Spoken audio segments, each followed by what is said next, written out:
Could have been a burglary.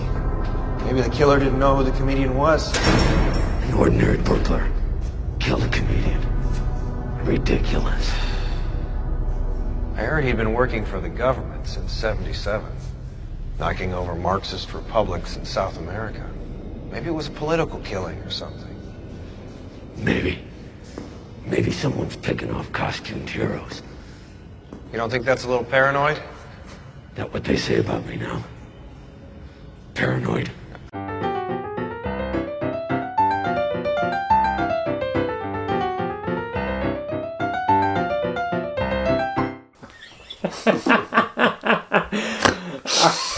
Yep. Are we set? Yeah, man. Let's do it. Hello and welcome to Comic Book Movie Oblivion, the podcast about feature films based on comic books and comic strips that people have stopped talking about.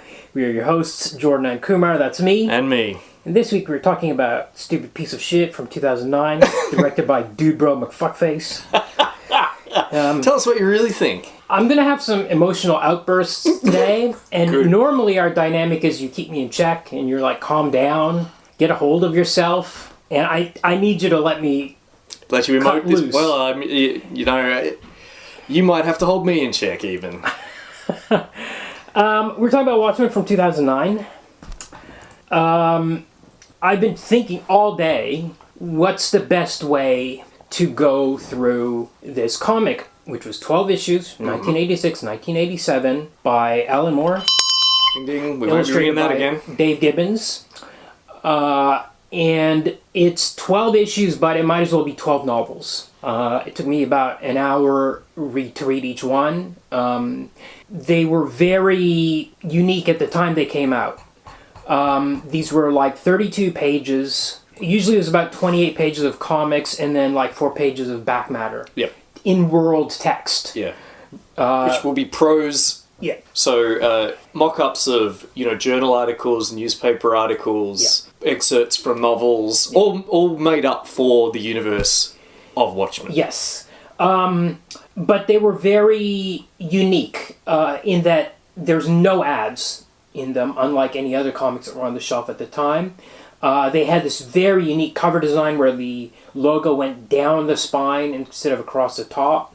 They really stood out. Do you mean the title? Yeah, the Watchmen logo instead of going across the top comic, would go down the side. Yes.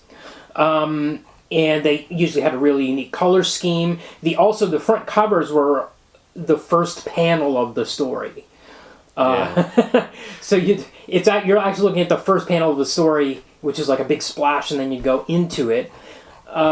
Inside, you would have a 9-panel grid, which was pretty unusual. They lifted the idea from Steve Ditko, which was thematically important, as well as just having the 9 panels. But even on top of, we'll get into why it's thematically important that they were borrowing from Steve Ditko, but also, everything borrows from Steve Ditko in this book in a lot of ways, but also it just made it feel kind of claustrophobic, paranoid, because it was so cramped in a sense, and Dave Gibbons is not cheating on any backgrounds. He's drawing it's incredibly detailed. Every little bit of detail.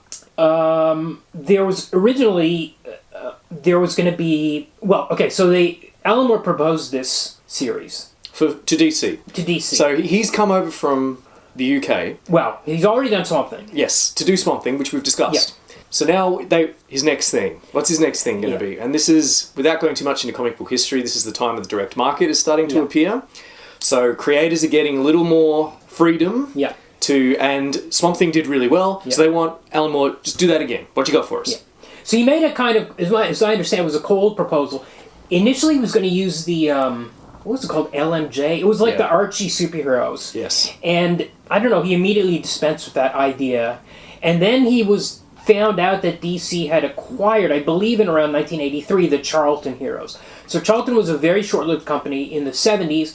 A lot of those characters were in the 60s as well, because Steve Ditko left Marvel and went over to Charlton and created a bunch of characters for Charlton. I didn't do a lot of research on Charlton, but they would pay less than market rates, but give you a lot more creative freedom. Right. Apparently, they were a real kind of fly-by-night operation.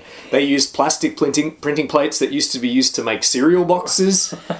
Yeah. And they just used them till they wore out, and then they went out of business. Yeah. So he created a bunch of characters from, and they had a bunch of characters in general, but two of the key ones he created were Rorschach and Captain Adam. Not Rorschach. The Question. Yes, sorry. The Question. I'm already doing it. You're already doing it. The Question, Captain Adam. I think he created Blue Beetle. I'm not sure about that. There were a couple... he didn't create Blue Beetle, but he changed his origin. Okay. So the original Blue Beetle was like an Egyptologist. That's right, yeah. He made him into a gadget guy. Ah, okay. Well, that's interesting, because now we get a combo of the two in one, in Watchmen. And there were a couple of other characters. Important ones are Peacemaker. Currently, big deal, because of John Cena. Yeah. And who's the other analogs there that are important? Oh, Peter Cannon Thunderbolt, who was the super smart dude or whatever. Meanwhile, Ditko, besides doing this, also on the side, had the side hustle going. Well, not side hustle. He had created this character called Mr. A for Wally Wood's Wits End magazine. Yes, Wits End. Wally Wood. We've talked about him before. We've talked about Wits End is great. Very eclectic, like proto-underground comic with all these pro artists working in it. Very interesting. So anyway, Mr. A story started appearing there. Mr. A was...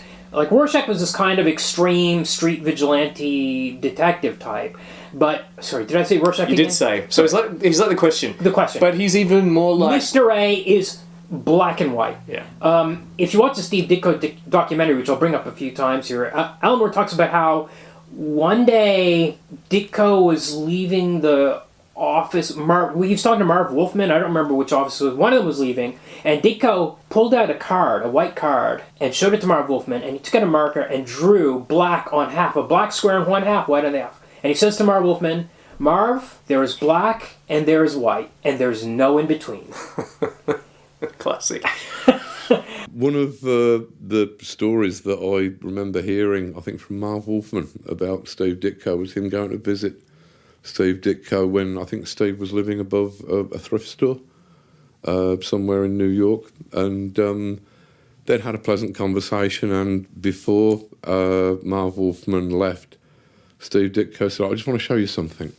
And he took a little white empty calling card and took a magic marker, drew a line down the middle, and shaded one half of the card in black, and said, "There is white, and there is black, and there is nothing in between." So, for those of you that don't know, Steve Ditko is the creator of Spider-Man. Yep, Doctor Strange. And Doctor Strange. Did a lot of really amazing work on for EC Comics after he quit Marvel because he hates Stan Lee, probably. Would have been Apparently- Warren. He did work for Warren. EC was before. Oh, okay. EC was done by this. Oh, okay, I got my chronology mixed up. But also kind of like a raving right winger. He was an Ayn Randian. He was an obsessed objectivist. with Ayn Rand. He was an objectivist. Yeah, so his characters, The Question a little bit, but especially Mr. A, is his exploration of objectionist, objectionable objectivist ideas. Yeah. So basically, DC acquired all these characters in '83, and Alan Moore put forth this proposal using the characters in which the Peacemaker type gets murdered right at the beginning, and the rest of it is a murder mystery. Yes. And he was like, it's going to be 12 issues, here's the plot. And then he sat down to actually, DC at this point, then 86, 87, was like, actually, we're going to roll these Charlton characters, we're going to have this thing called Crisis on Infinite Earths, and we're going to bring those characters into DC continuity. Yeah. Then we get Captain Atom, Blue Beetle in Justice League of America, which we talked about pretty recently. Also, there might have been a bit of, we just paid for these characters, and this story you're suggesting is going to remove them entirely from continuity. Yes, that's right.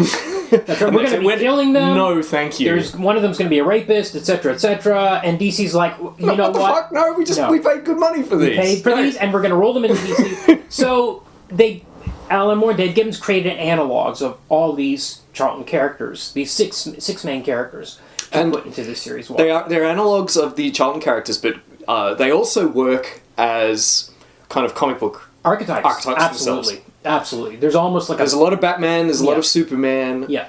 There's some Iron Man in there. It's all rolled into it. So Yeah. they can be read as pastiches of your favourite superheroes. Yes.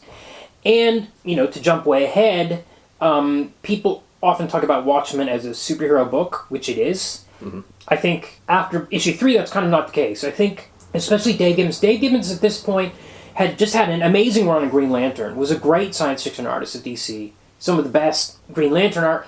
We had come over to this, and was the perfect artist for it, but he was drawing it as a science fiction comic. He wasn't really drawing it as a superhero comic. And I actually think, one time you told me about how in science fiction there's a one big lie. Mm-hmm. And you're allowed one big lie. And I think the big lie of Watchmen is that a domino mask can hide your identity. Yes. Because that's like the thing that doesn't fly. People talk about it as a quote-unquote realistic superhero comic. It's, to a certain extent, it is, but I actually think it functions as a science fiction novel. Absolutely. As a superhero. I completely agree with that. I completely agree. Yeah. That's funny, what you said about the domino mask thing. Oh, yeah, and you could make a case for that. Although, apparently, it goes back even further, because in Rorschach is eating a tin of beans that is incorrectly labelled by our mainstream historical continuity. Mm. That particular tin of beans, that particular brand, was invented in the 19th century, so the deviation must have occurred in the 19th century. But, yeah, the one big lie, superheroes are real. Yeah. Or rather, you can, no, superheroes are real. Yeah, heroes can be real and hide their identity with a mask. Yes. Or there is a single superhero around whom most of the distortion of the comic occurs. Well, let's call them masked vigilantes. Mm. At one point, there's a... God, jeez, we're going to be all over the place. Yeah.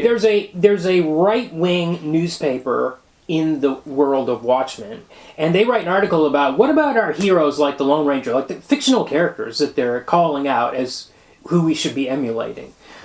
Which is hilarious. But yeah, so it's just like, and they're also in the same paragraph, they're praising the Klan. Like, what about the Klan? Yeah. Because it's a right-wing rag.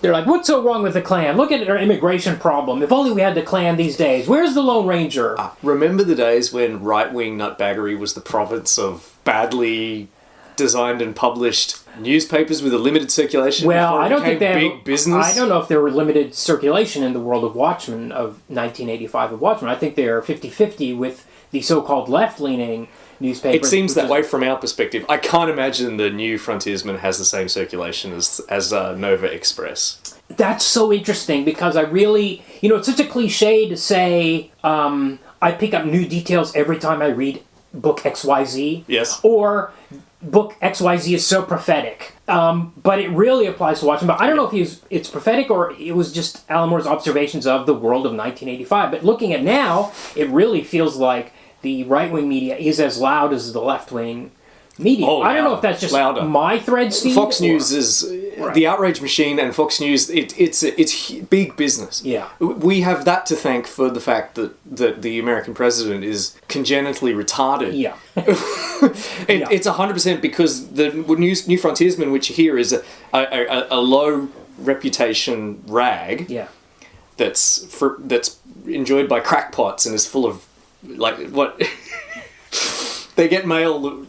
What is the crank file where they put the random mail that they get? One of them is a letter addressed to the United States of America. United States of America. Yeah. That's the kind of readership that they've got. That's right. It's not like now where all your parents and your grandparents are all watching Fox News and getting radicalized by it. Yeah. This is like some guy holding a sandwich board in the street is the guy that's really keen to read the New Frontiersman. Right. But yes, it is. My goodness, your brain is not big enough to take in everything in this book in one sitting. No. And in fact, I was reading stuff, and as I said a moment ago, noticing stuff I never noticed before. But then I'm like, wait a second, maybe I did notice this last time I read it 10 years ago, 20 years ago, and just forgot about detail ABC or XYZ. Don't know. Okay, so Alan Moore proposes 12 issues, sits down to plot the thing out, realizes he's only got enough material for 6. And then decides we're going to do alternate issues with the origins of our 6 characters. Yep. Giving this thing incredible room to breathe, develop, go very deep into these characters in a way that I can't imagine doing this thing with 6 issues and just plot and not all going so deep into these characters. The world's too big to Yeah. do it that way. Yep. Okay, so Dave Gibbons, as I mentioned, had been working on Green Lantern, had previously worked with Alan Moore on Future Shocks for 2000 AD, so these short. Don't know one another? Some of them are pretty relevant, I think, to Watchmen, especially because... Oh, yeah. Well... Chronocops would be one. Yeah, Chronocops, because Chronocops was based on the Mad Magazine Dragnet parody. And Mad Magazine's Super Duper Man... Apparently a big influence was a big influence on Watchmen as Drawn well. by Wally Wood, I think? Yes, that's right. Written by Harvey Kurtzman. Kurtzman will come up again, if I remember, at the end of this. By the end of this, There's so much to remember. I haven't even there's opened a my lot. notes yet. Yes. I got 9 pages of notes this week. I think that's the record. Yeah. Alan Moore also tells a story about how when he was a kid, his mom made him a superhero costume with a little domino mask, and he went and hid up in a tree and jumped down on his friends when they appeared, and they said, "Alan Moore, what are you doing?" And he said, "How did you know it was me?" And they said, "We can see you." And this also was apparently a transformative experience. I bet. For his perception of these types of characters, which he loved dearly. Yeah, I mean, like, the superheroes, it only really works when you're a kid, to be honest. Yeah. I mean, like, when I was actually, I think, 7, I decided what I wanted to do with my life, which was to actually put on a costume and fight crime. Right. And, well, it's obvious. What else are you going to do? Yeah. You know? And I got my mum to make me a costume. Well, it wasn't really a costume. It was a kind of a vest. And I wore Wellingtons because that was the nearest I could get to the sort of superhero boots. Yeah. And I got a mask on. And I remember hiding in a tree. And that I your don't know ability? what I was doing. I don't know what I was thinking. Is that your special power? I jumped down. Yeah, I could hide in trees at will. Yeah. And I remember sort of jumping down and frightening Yeah. my school friends. And they knew who I was instantly. They said, "Why are you doing this, Alan? Why are you dressed like this?" And that was a revelation. Because, I mean, all Clark Kent had to do was to just kind of mess his hair up a little bit and take the glasses off. And nobody even noticed that him and Superman were the only people in Metropolis with blue hair. Yeah. You know? Okay, let's talk a little bit about the art. We did mention it's super hyper detailed. Yes. The other thing about talking about Watchmen is you can't talk about one thing. Like if you talk about if we were to say let's just talk about this theme, too bad. It's surrounded by all the art. It's surrounded by the lettering, the characters, the text pieces, all sorts of levels. It seems like Gibbon and Moore basically set out to push to the limit what you could do with the medium. Absolutely. Everything is tied into everything else. Yes. The text is constantly referring to something in the art, or vice versa. Yeah. In between, people will be having a conversation, and then Gibbon will draw something that's happening somewhere else, say across the road or in another place, and the conversation that the people will be having will be referring to what's occurring in across the street. It happens again and again and again. You mentioned it actually when we were talking about The Killing Joke, when Alan Moore was afraid it was becoming his shtick and decided to move on from it.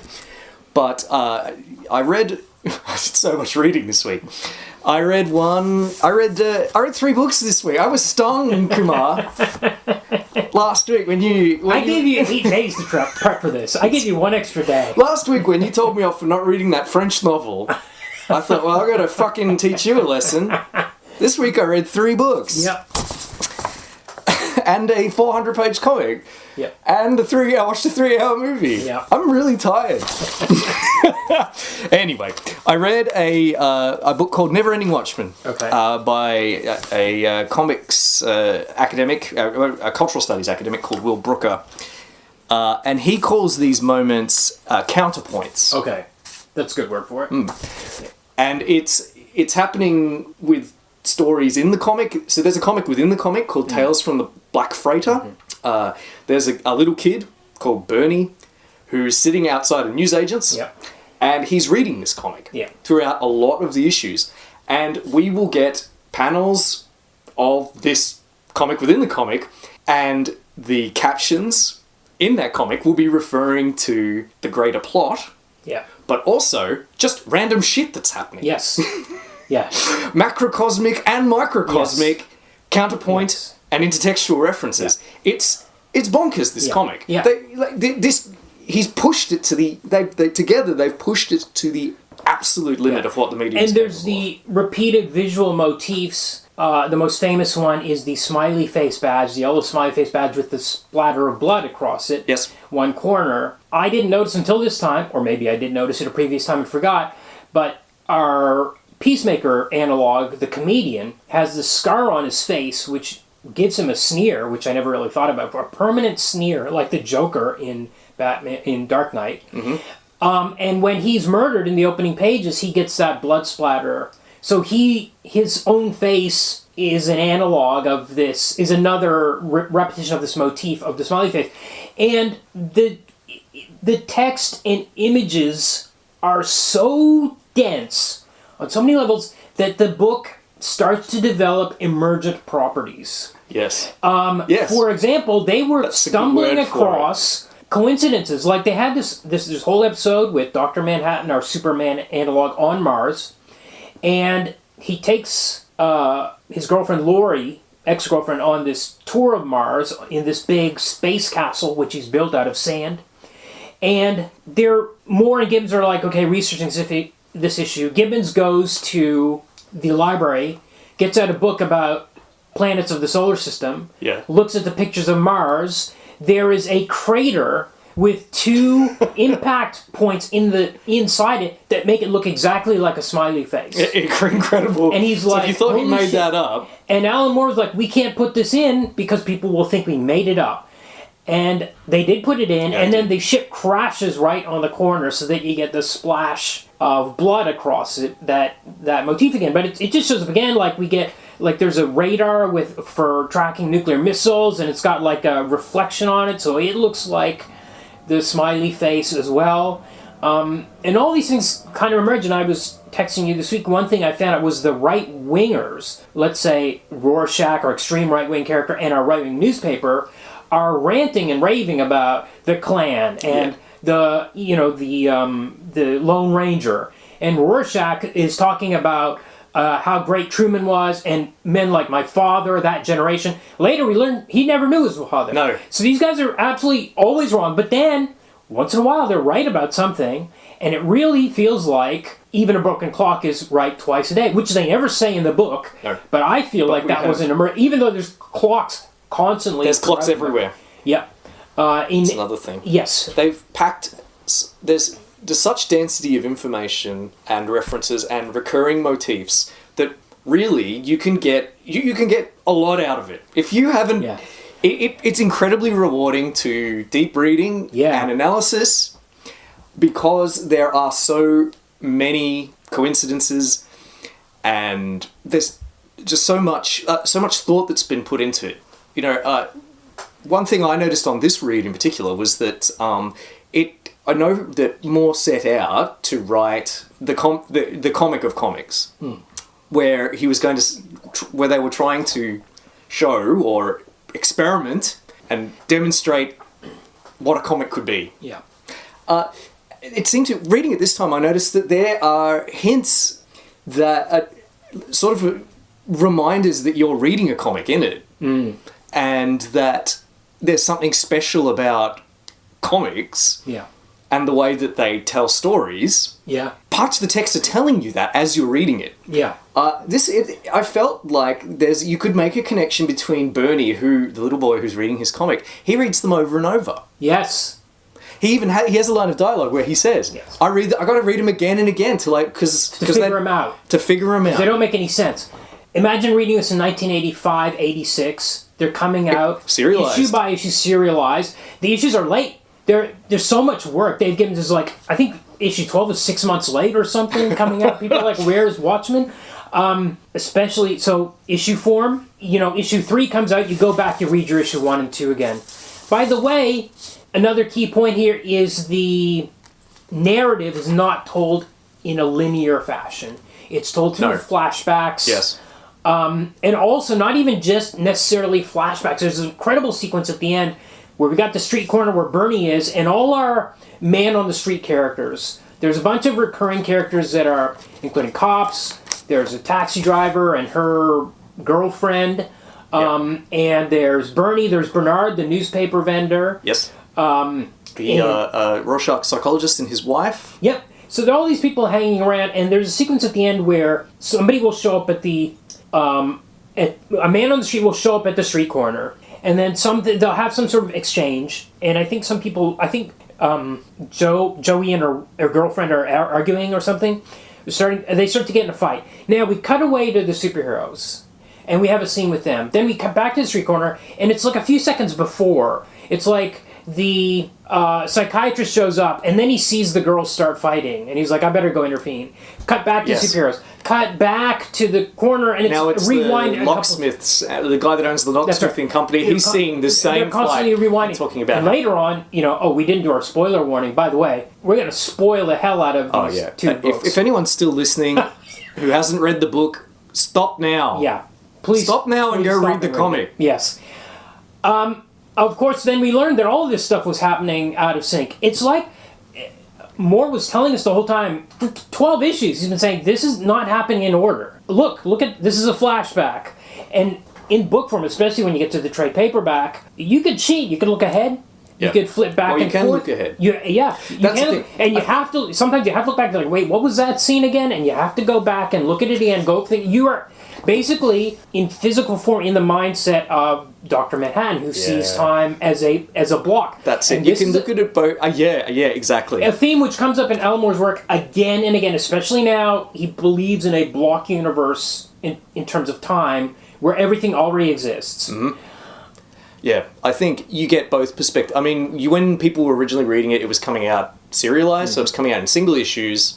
This rereading, I set myself a task. I was going to figure out why all the titles are fragments of quotes. They all have titles, all of which are taken from larger quotations, but they're just fragments of them. I'm like, why is this fragmented? Also, the name of the book, Watchmen, doesn't really appear in the book itself. It's graffiti. I don't think the word Watchmen appears. It does as graffiti. But the graffiti is never complete. You only ever see it partially. So I thought to myself... Does it say the opening when it has the Latin quote? Qui custodiet ipsos custodes? Yeah. Does it... I thought there was an edition that had the... Maybe it doesn't. Yeah, okay. And I think one of the things that Moore was saying with all of these elements is that there's something great about serialized storytelling. Yes. In this fashion. Yeah. That's why we're having these reminders thrown at us with the fragmented quotations, with the graffiti that's never quite complete, and possibly even with the line that Dr. Manhattan gives us towards the end, the idea that nothing ever ends. It could be a nod at how we're just waiting for the next issue to come out. Yeah, or you can flip back to page 1 and read it again. Just so. And I think you're absolutely onto something with Dr. Manhattan as well, because when it comes out in trade paperback, which is the way everyone reads it. Yeah. Oh, we can talk about that.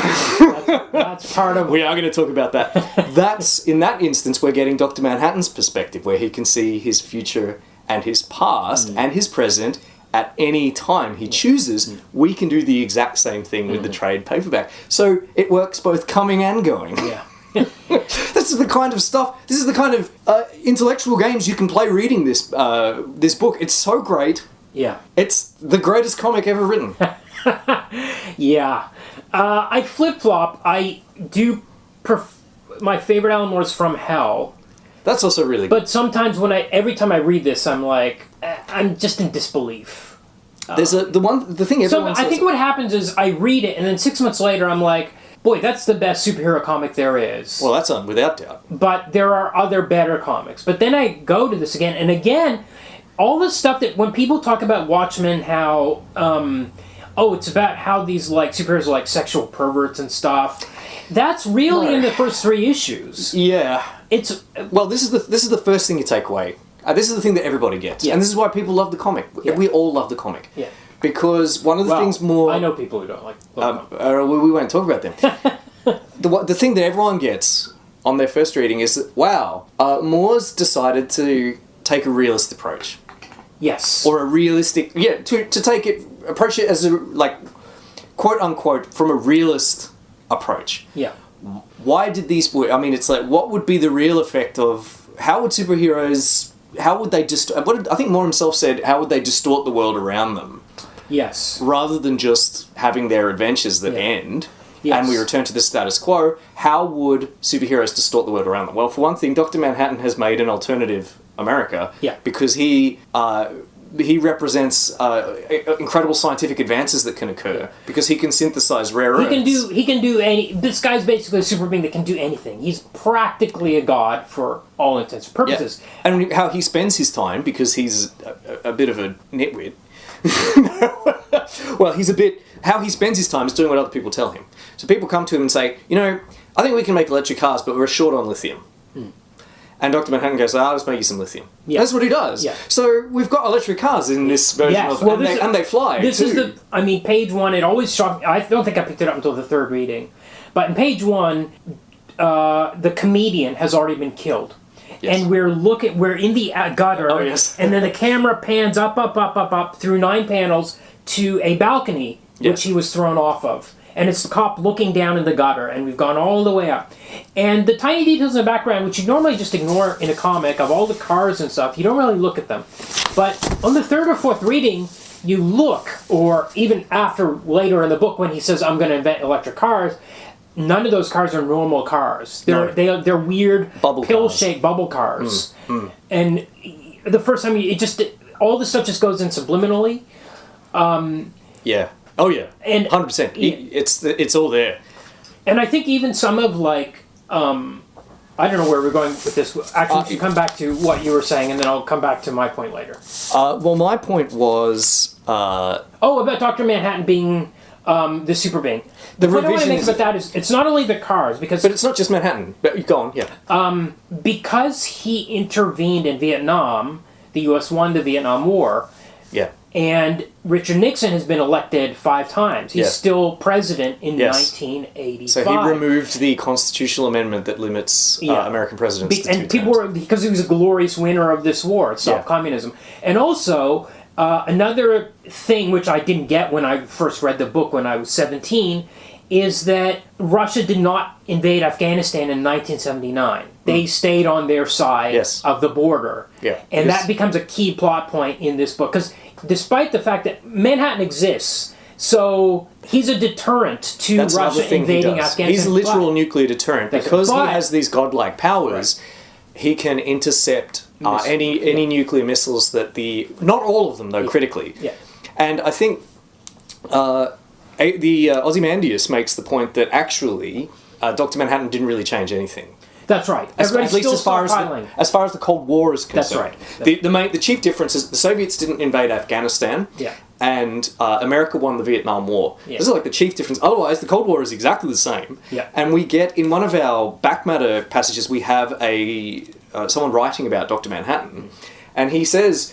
the Soviets didn't give up on their ideology just because Dr. Manhattan is here. They still believe in it. And you better believe they absolutely resent his presence and will do anything to further their agenda just as they would have if he wasn't present. Yeah. It's like, yes, of course. Another key difference by the existence of these costumed superheroes, some of which are in the employ of the government, including Dr. Manhattan and the comedian, is that the government promotes... superheroes and comic books, and EC Comics thrives through the 1950s and just gets more and more extreme until they're publishing these horrific pirate comics.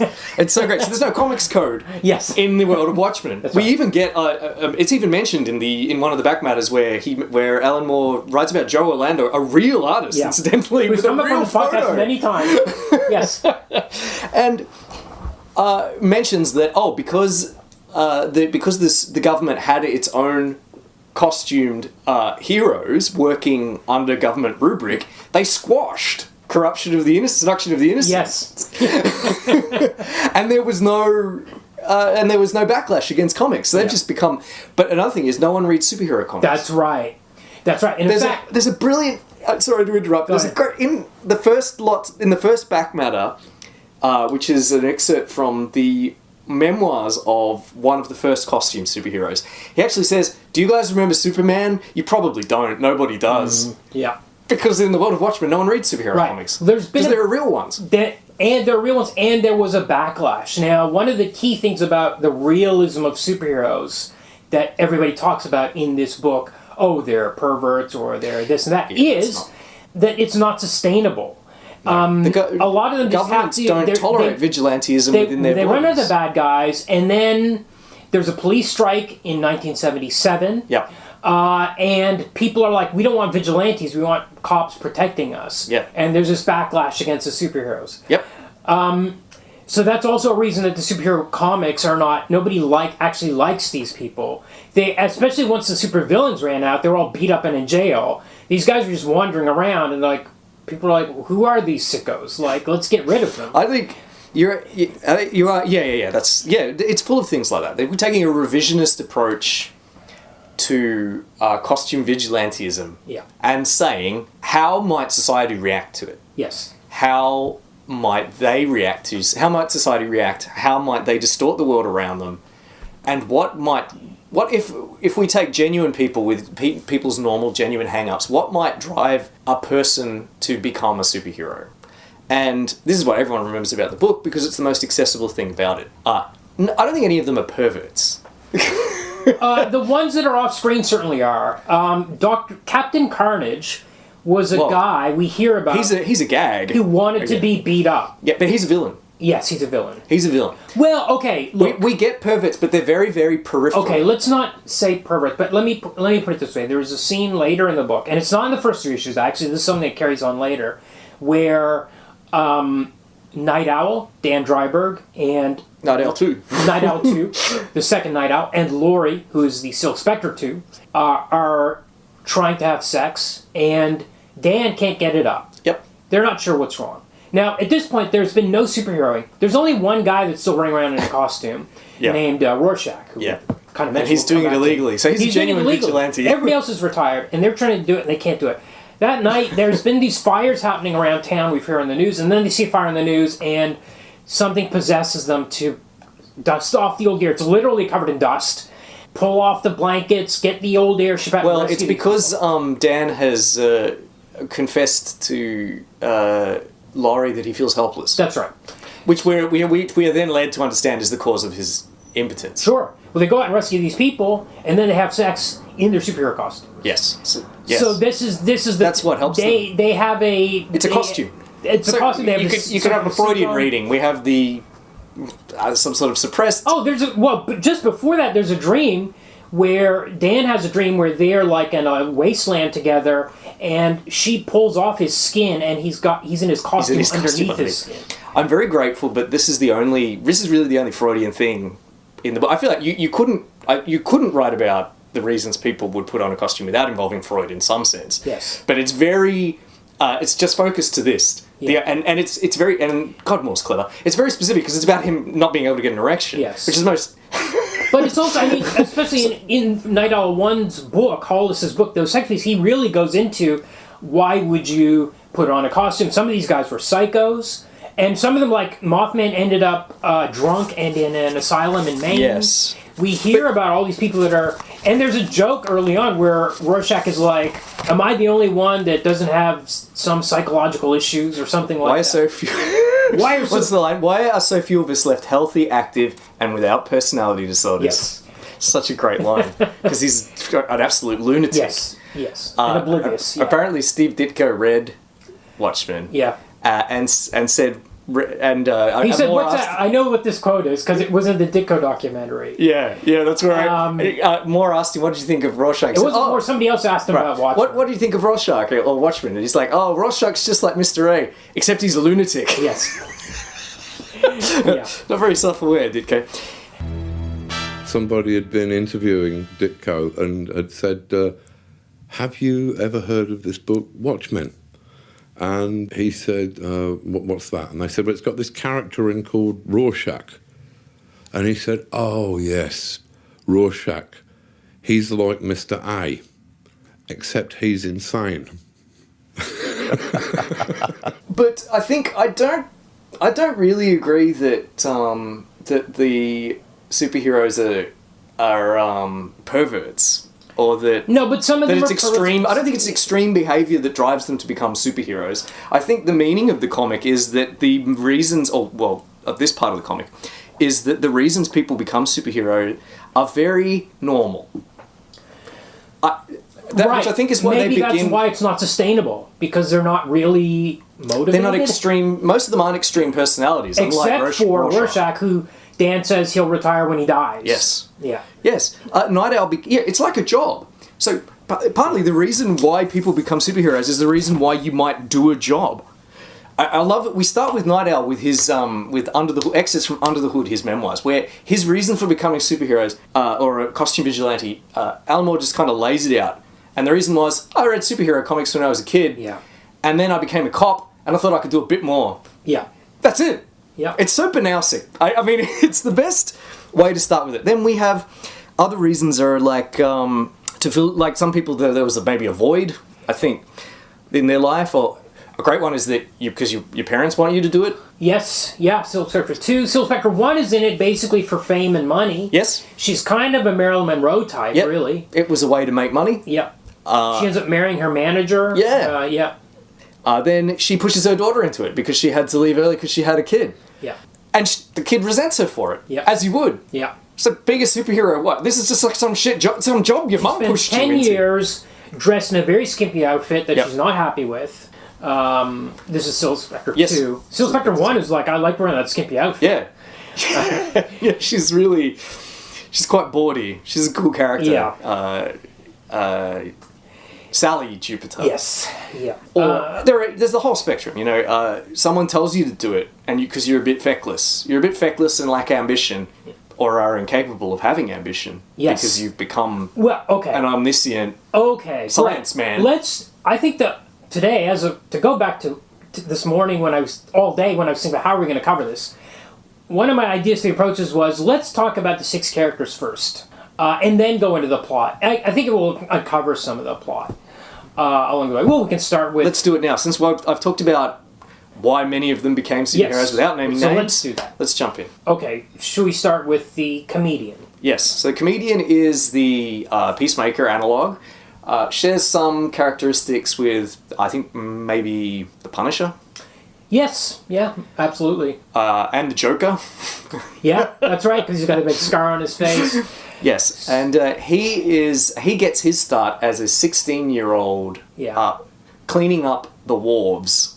Yes. He's basically a guy, he likes to have fights. He's very amoral. Yes, he sees the world as a joke. Yes. Hence, he's the comedian. He sees the morality, so-called morality of the world as a big joke.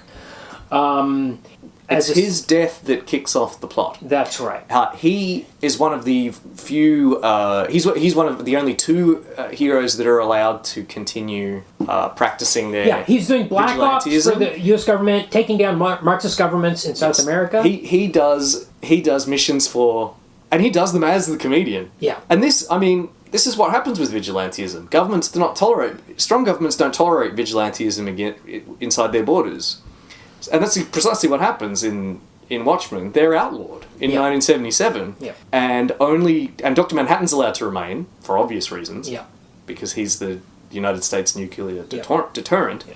So you have to and he keeps operating as an official hero, though. Yeah. As an official masked hero. Yes. But he's effectively like a machine gun mercenary, like 80s I was thinking Rambo about type. But yes, yeah. That's what the Punisher. That's what the comedian does. Yes. Yes. Completely immoral. When he was 16 or 17, he tried to rape Sally Jupiter, the first Silk Spectre. He was beaten up. It was interrupted by Hooded Justice, a mysterious character. Hooded Justice is the only superhero for whom gets, I suppose, a genuinely perverted origin. It's strongly implied he's a BDSM aficionado. And he can, and one of the reasons why he was the first actually, why he was willing to put on a mask and roam the streets was because there's a sexual element to it. Right. It's implied in 2 places. One when he's beating the shit out of the comedian, and the comedian gets him to back off by telling him that he You knows. get off on this? I know that you get off on this, Yeah. and he backs off after that. The second is in one of the back matters where it's mentioned, and I never caught this before, amazingly, that he and another one of the superheroes are lovers. Yeah. One of the other male superheroes are lovers, and it's mentioned that there's a lot of friction in their relationship because he keeps going out at night looking for rough trade. Yeah. Yeah. Yeah. And based on so- who the lover is, it seems like that guy would not be. He's a real milquetoast. Yeah, That guy. he wouldn't be able to provide that for him. That's So right. that's why he's going out into Yeah. the street. Yeah. Are you familiar with the theory that they're alive and eating dinner in that restaurant? I have heard this theory, and I looked at it today, and I can tell you some crazy theories about this yeah, book there are as so we go many. through it. Go on the Reddit. There's Yeah. some guys in particular on Reddit on the. Oh, they Watchmen have a real algorithms. axe to grind, don't they? They just keep bringing it up. Their That pet all theories. sorts of other stuff. This- Wait till I get to some of the Rorschach There's stuff. so much room for pet theories. Yes, again because there's just so much. I in read there. that Gibbon has responded and said no, Okay.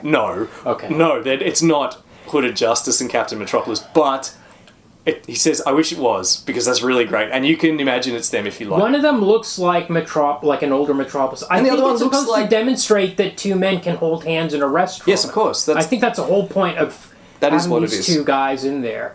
Of course it is. Because there is a thing, we get a whole part of, in the back matter, we learn that one of the heroes was called Silhouette, and when it was discovered that she was a lesbian, she was kicked out of the group. Yes. And So it was- then she yes. was murdered in her home Yes. once her identity was exposed or whatever, or her sexuality was exposed. Yes, that's right. Okay. So things have changed by Yes. by By 85. Yeah. yeah. Comedian in Vietnam. He's there in Vietnam with Dr. Manhattan. At one stage, as the war is ending, they won the war thanks to Dr. Manhattan. Yes. He's about Because to Richard leave. Nixon asks him to intervene. That's We're right. given a direct comparison between Nixon and JFK. Yeah. JFK. There's a line that says JFK avoided mentioning the Cuban Missile Crisis. Whereas Nixon actually calls Dr. Manhattan into his office. Right. Whereas Manhattan at this point had been like dealing with street crime. Like he was trying to organize gangs. And Yeah. he met Kennedy. Kennedy didn't mention the Cuban Missile Crisis deliberately. And then, as you said, Nixon calls him his office. Because Nixon has no shame. Right. So he asks this guy who the government have had operating as a costume crime fighter, because that's how you would fit him into this universe. Yeah. Because that's what people understand, and I guess it's a way to make him less frightening and more familiar to the American public. Yeah. Nixon says, I want you to go into Vietnam and evaporate the Viet Cong. Yeah. Which is what he does. He And I think grows he finishes in a week. Yes, In a 1 week. week he ends the war. He grows to 80 feet tall. Yeah. And he strides around the Vietnamese jungle evaporating Viet Cong. Yeah. And the comedian is there, just doing his mercenary. Well, he was there all along, I He was imagine. there all yeah. along. And as he's about to leave, this very pregnant Vietnamese woman comes in and says, we need to talk about this baby. And he's like, get the hell out of here. And she's like, we're going to do this. And she breaks a bottle and slashes his face, creating that huge scar. By the way, there is a repeated motif in that Sally Jupiter had also scratched him on that cheek when he tried to rape her. Yeah. And he shoots this pregnant woman dead. Dr. Manhattan doesn't do anything about it. And no one told him to. And Manhattan says, you just killed that pregnant woman. And comedian's like, you didn't stop me. You could have turned the bullets to gas or done all these things. You could have teleported You could have me out either here. of us to Antarctica, turn Yeah. the bullets to mercury or the gun Yeah. into vapor. Yeah. You didn't do those things. You're losing your touch. You're losing touch with your humanity, and this is bad. Yeah. Also, I mean, yes. So, Dr. Manhattan, he's definitely he's played as weak-willed, but also his way he perceives time means that he feels compelled only to do the things that he knows he's going to do. Even his reactions. He makes a point Yes. about, he says explicitly to Laurie at one stage, even my responses are preordained. Yes. And this is not that he sees the future and does it anyway. He can't change the future. He doesn't want to change the future. It's not even an option to change That's right. the future. He is different from us only in the sense that he sees the future as well as the past and present, and we see only the past and present. Yeah. I will say... This is done really well in Ted Chiang's Story of Your Life. Right.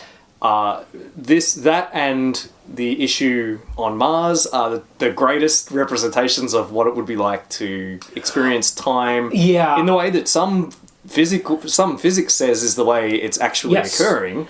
Yes, and I will say that issue where he goes over his past.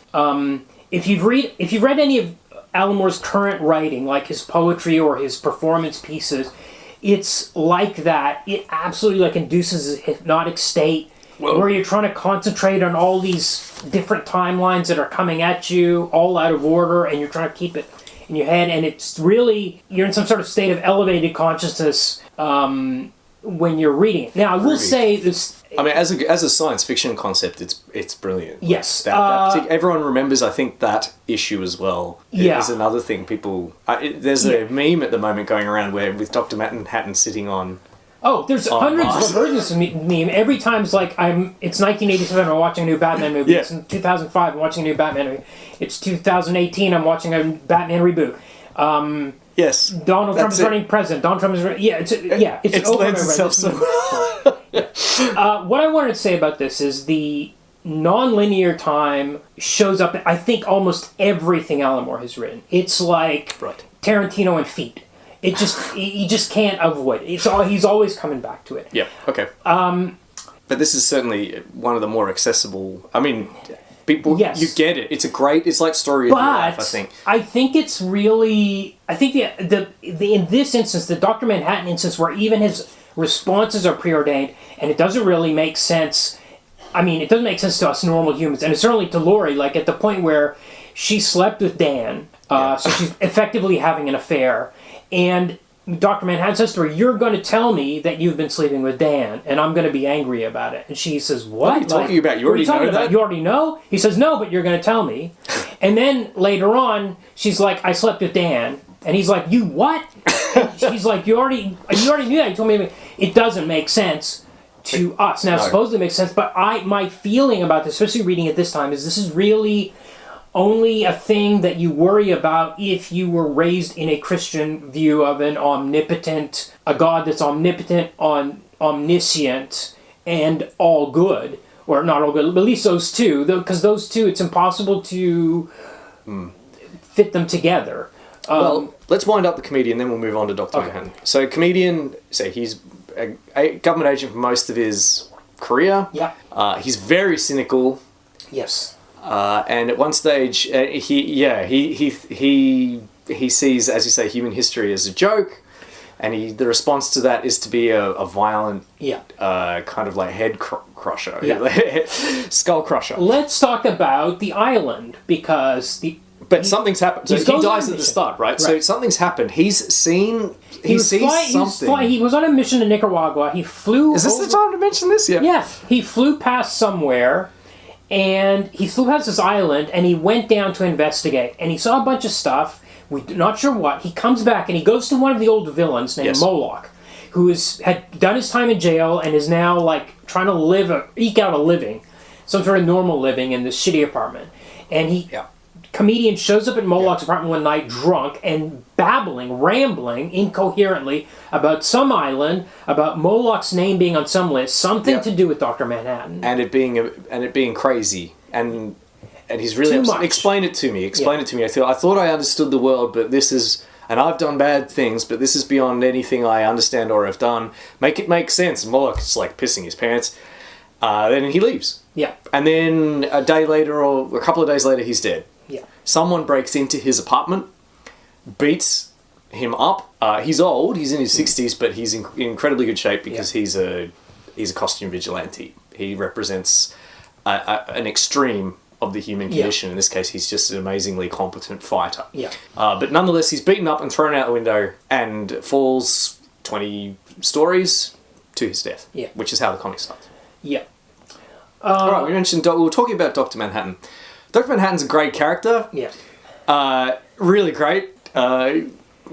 He was originally a particle physicist. Yeah. Working at a Manhattan Project type thing in the desert. Yeah. So it's very clearly meant to be reminiscent of the Manhattan Project, except it's called the Gila Flat Research Project or something. He became a physicist because his father pushed him into it. Yeah. He wanted to be a watchmaker like his dad. Yeah. Then one day his dad heard about the atom bomb, or possibly about Einstein discovering relativity. And then he picks up the watch components that his son was playing with. He's called John Osterman at this point. Dumps them out the window, says, "You're going to be a physicist so you can understand this shit." So that's what he does. He just goes he does whatever people tell him to do. He does. He has no motivation or will of his own. That's right. Which only becomes worse when he becomes the being. Because once he becomes the being, he sees people as particles, collections of particles. Everything is a collection of particles, and there's no difference between a rock or a person. So when people tell him to do something, he just does it. It doesn't matter to him. He has no morality about it. One thing that's not mentioned in the comic, but which I think about, is that Dr. Manhattan's lifespan, he's unkillable. Yeah. So completely unkillable. So his lifespan is probably infinite. Yeah. Or at least measured in millions of years. Yeah. He can see all of it. Yeah. And he's only been Dr. Manhattan for 20 years. This is a key point. He's in his infancy. His whole... This is very important because he does have some emotions and morality. He does. Despite what I just said. He likes to have sex, and... I don't know if he likes it. I think he's going through the motions. But he certainly has emotional reactions to certain things. I think he likes to have it. And he... He's capable of enjoyment and things. It's just the thing that excites him mostly seems to be looking at particles. Right. But I will, the other thing about him being in his infancy is he isn't even, this is the character that's most like Alan Moore's Swamp Thing.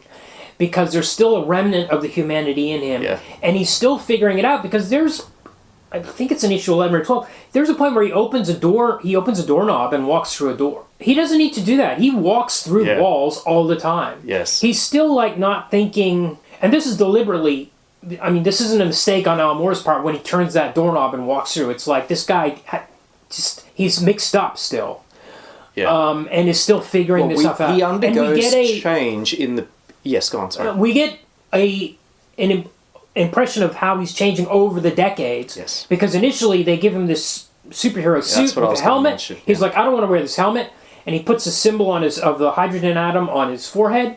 And then over the decades he gets less and less. He doesn't like wearing clothes. Yeah. So he takes off more and more clothing as he goes along. So even though it's all preordained, he's still changing. He's just changing in the way that he was always going to change. Yes. But it's still occurring. Yeah. Yes. So, and I suppose my thinking is, he has such a long lifespan, this period, and he leaves Earth at the end of the book. Mm-hmm. This period that he spent on Earth is a tiny fraction of his life. Yeah. And he can see all of it. Yeah. I don't think he sees all of it at once. I think he can focus on... Yeah, I think he looks at the bits he's maybe interested in at times. I don't think he's genuinely omniscient. But I think it, like us, remembering... But it's only of his own life as well. That's he true. Doesn't see the whole world. He's obviously not omniscient. In fact, he says, I'm not omniscient, because he says he can only see his own timeline. Yeah. And remember, his own timeline, 99.999999% of it is going to be spent out in another galaxy. Yeah. Flying around being a completely weird thing. Yes. So it's any wonder he just sort of just does what people say. But... as the comedian pointed out, he's becoming more and more disconnected from other people and failing to understand how people think and feel. And this leads to the disillusion of his relationship with Laurie when he suddenly one day in bed shows up with two of himself and he's like, oh, I thought you would like it. I don't really know how you think anymore. How to stimulate you. Yeah. But he does have... It's funny because he's still human. I mean, he has, as you pointed out, vestiges of his humanity. You can run him because he's like a human. Yeah. And the thing is, he's still like the human he was, which is a guy that had no ambition and was pretty weak-willed, happy to cheat on his girlfriend, happy to do what his father told him, happy to do what a father replacement, like the government, tells him to do. You can run him if you know how he ticks, which is exactly what the villain does. Yeah. Because you can still get emotional reactions from him, even though those emotional reactions are preordained and he knew it was coming. Yeah. He still acts shocked when he finds out about it. Yeah. And the revelation is that Moloch, his ex-partner, Janie Slater, his ex-friend, Wally Weaver, it's a Wally Wood reference probably, and I think is that it? Or maybe one or two others have all contracted cancer. With the implication being that because that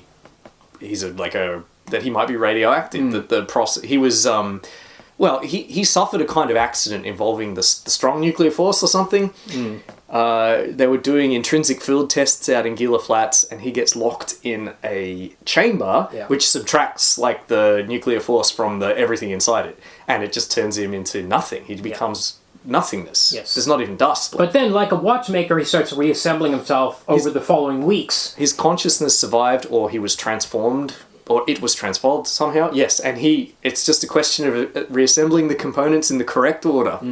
He puts himself back together. Yeah. And but because there's this association with, I suppose, nuclear physics, it's believable that he could have caused cancer in the people around him. Anyone that's around him for a long time might have got cancer. Yeah, yeah. And that's worrying. That upsets him, and he flips out and leaves the planet. Yeah. And it upsets his girlfriend, because she has been around him an awful lot, and his girlfriend is Laurie... Polish name, Yes.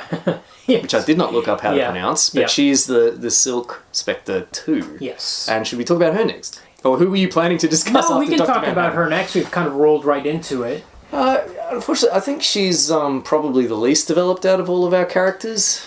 Yes and no. She's the most emotional. I mean, we kind of understand her reactions to things. She has human reactions to things. Whereas we kind of don't get that from Rorschach or Dr. Manhattan. She's the most, like, reasonable, I think. She's pretty... Well, She's I don't know. normal. She's a the bit... more normal person of them all. She was just pushed into it. She's not just some tech weirdo. Yeah. Some rich tech She's weirdo or... a fit girl who did it because her mum told her to. Yeah. I mean, fit in the physical fitness sense. Yeah. I want to we'll do a little bit of cis-male sexism. She's a bit shrill in the comic, and a bit... How would you say? I disagree. I find and her... a bit shallow. I disagree with both those points. Good man. I think this is a problem we're going to get with the movie, with Malin Åkerman, who plays just everything just bland, like expressionless. She's supposed to be outraged when she discovers that John has doubled himself to have sex with her.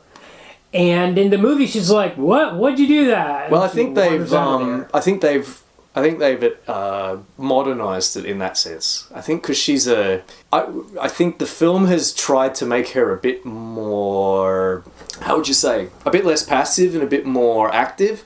So, But I'm saying no, but it's not. That's not the. I mean, she's worse than passive in the movie. She doesn't have an emotional reaction. I think no. I'm talking about the sex thing. So I think because in the film, Dr. Manhattan specifically says to her that you like this normally. Right, Like, so it's yeah, they something- changed that because she's a strong. I guess they've tried to write her as a stronger, independent character in the film. Okay. And a stronger, independent woman would enjoy threesomes with her. But then why is boyfriend. she upset this time enough to leave him? I don't know. That Doesn't make sense. No, it doesn't. No, lots of things about the film don't make sense. Yeah, yeah. Whereas in the comic, she's more prudish and weirded out by it, which she's allowed to be because it's really weird. Yes, and she's the one that convinces him to save humanity. Yeah, I love that sequence. We'll talk about that later. I love that sequence.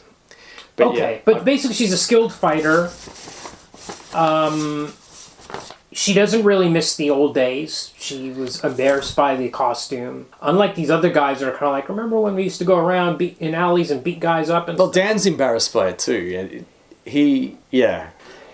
He's constantly putting himself down. Yeah. He's talking about, look at this rubbish, wasn't I silly, and, this is a bit dumb, and all that kind of thing. He just says it over and over and over, and it's like, God, man up! Yeah. And he eventually does when he puts on the suit. I think it's deliberate. Yeah. Yeah.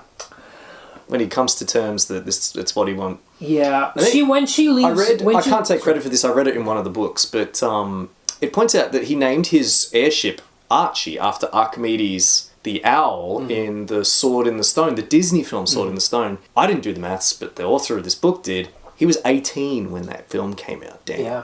Yeah. So he's a bit of a repressed child. Absolutely. 100%. That's...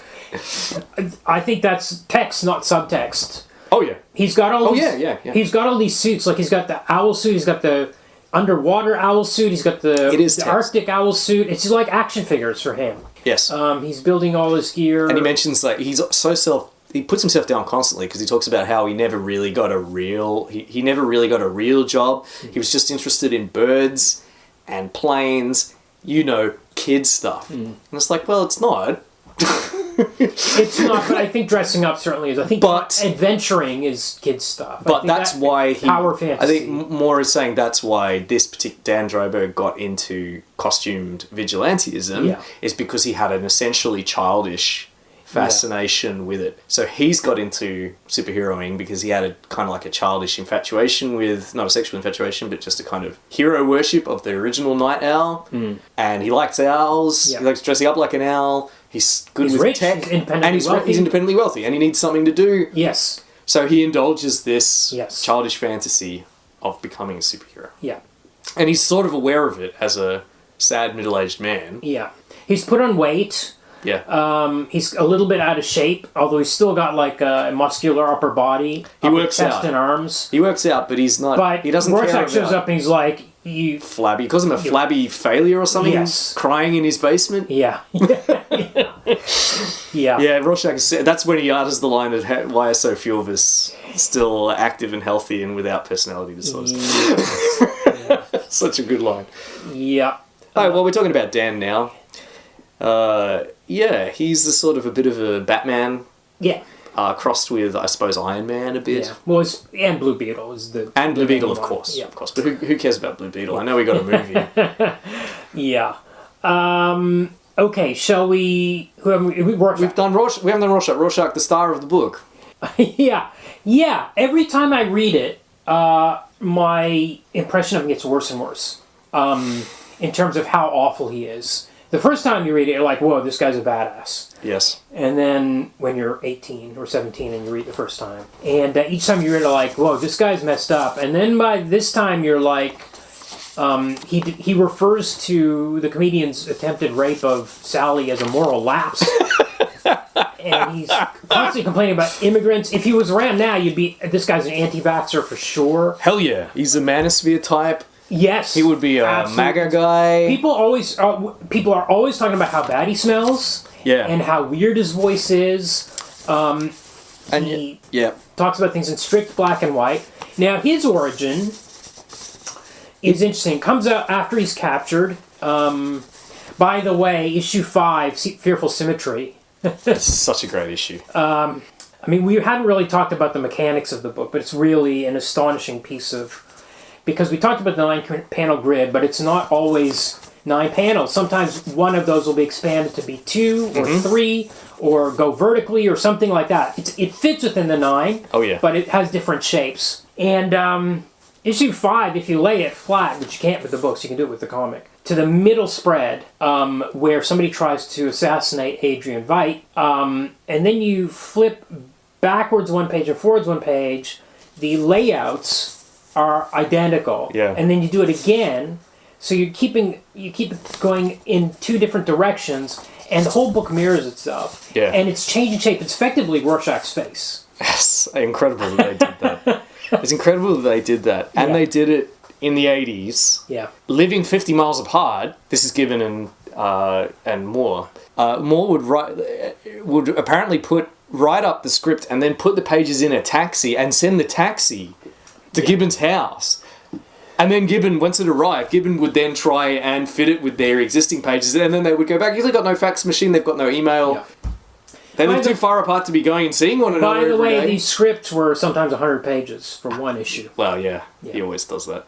Well, not always, but that's like what he did for Halo Jones as well. Yeah. Okay, so once he's captured, we get his origin story because this psychiatrist is trying to get into his head. This psychiatrist named Malcolm... Long, is it? I can't remember. Anyway, Malcolm. He seems like a well-meaning psychiatrist, although Rorschach accuses him of wanting to cure him because he's a famous case, and that there are worse inmates in the same prison. He says there are inmates here with more extreme behaviour than mine. I find that hard to believe. Yes. That might be... That line doesn't really... but it's a really... Yes, Malcolm Long. Malcolm Long. This issue always, I mean, it's the darkest that the book gets. It's kind of right in the middle almost. Yes. And basically he starts... Issue 6. Long starts showing him these Rorschach blots. It's got a great name. Rorschach is looking at them saying he says what he sees, and Rorschach says pretty butterfly. Yeah, some nice flowers. Some nice flowers. Finally, one day, I'm not sure why, he changes his mind. Because actually, we get intersecting panels showing what he's actually seeing. He sees a dog with its head split open. Yeah. Or he sees people having sex when he looks at this plot. But he says, I just see flowers. And then finally, one day, he says, I see a dog with its head split open. Because he's sick of this psychiatrist trying to get in his head. And he also, the psychiatrist keeps calling him by his actual name, Walter but he's not Walter Kovacs. No, that was his birth name, but he's Rorschach. He's become Rorschach because of he's abandoned. He goes through an incredibly traumatic event. This is the most like a conventional superhero origin. Yes. But it's also different from a superhero origin because it turns him into a fucking lunatic. Yes. I've written in my notes that his origin is Nietzschean, not Freudian. Right. Because... Doesn't that Abyss quote come from... Yeah, it is from Nietzsche. The title of the Nietzsche was The Abyss Gazes also. Yes, that's right. Yeah. And it's from a quote about if you... Beware of who fights monsters, because when you gaze into the abyss, beware that the abyss also gazes into you. And of course, at the end of the issue, Rorschach has gazed into the Malcolm Long, and Malcolm Long catches his worldview off him like it's infectious. Yes. Yeah, Malcolm's diary entries start to sound like Rorschach's entries. Yes. He starts dropping articles and stuff. It's great. So this is deliberate. Moore has used the Nietzschean quote. So Rorschach is the Übermensch. In Nietzsche, the Übermensch is the ultimate human who's abandoned, who's managed to tear yourself free of the kind of trappings of conventional morality and become a whole person. That's what Rorschach does. He goes through this unbelievably traumatic experience. He already had a really rough upbringing where his mother was a prostitute who beat him. He went to a children's home, excelled at school, was a very talented boxer. Then he became a costumed superhero, but he still identified as Walter. Yes. By the way, I just want to interrupt for 1 second to say we get to see one of the essays he wrote in school. And he talks about how he thinks Truman was a good man and it was good to drop the bomb in Hiroshima. Yes.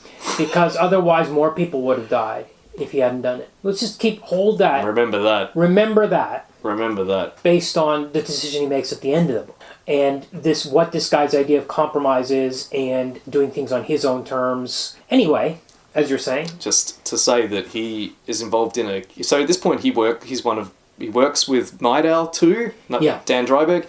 They're partners. Yeah. They like one another. In the 70s, yeah. They bust up organised crime together. Yeah.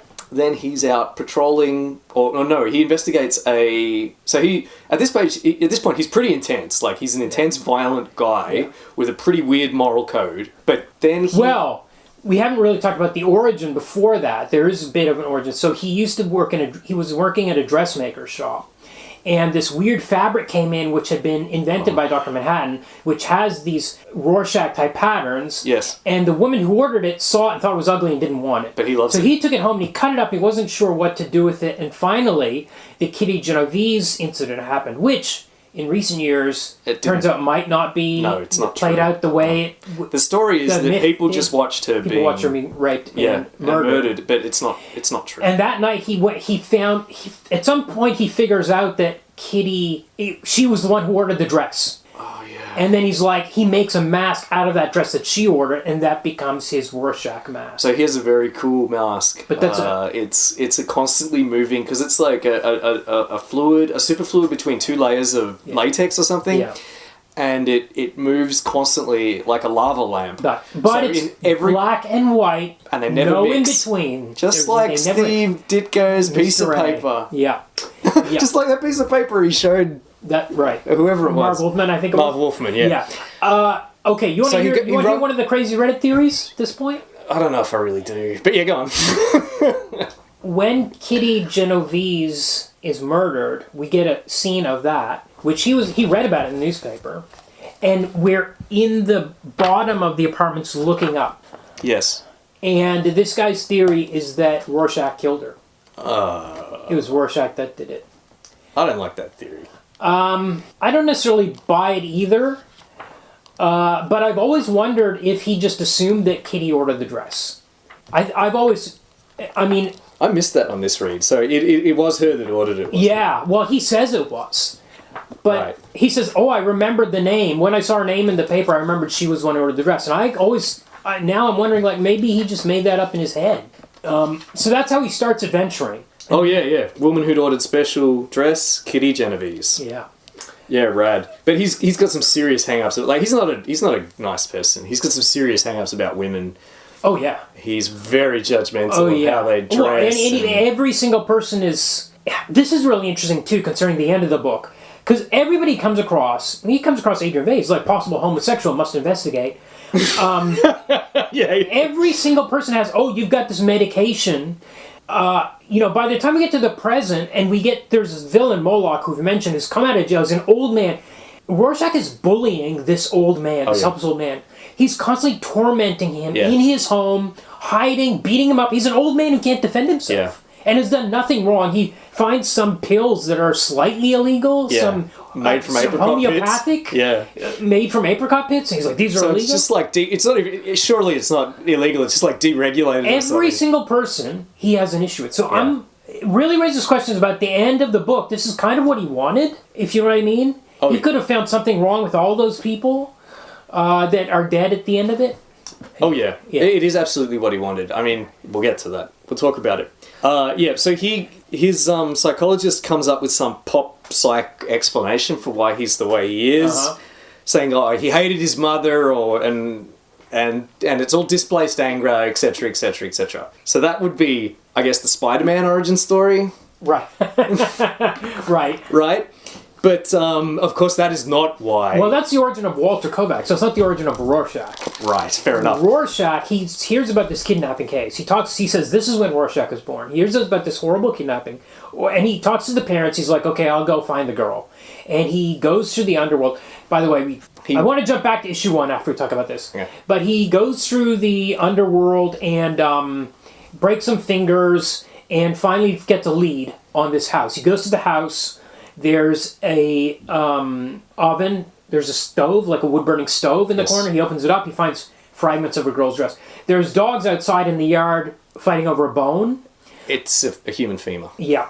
And he figures it out. He does this... And there's a chopping block with blood on it. You mentioned... I don't know... Have you ever noticed this? I noticed it in one of my earlier rereads. That the fabric, or whatever, of Rorschach's mask... reacts to his facial expressions.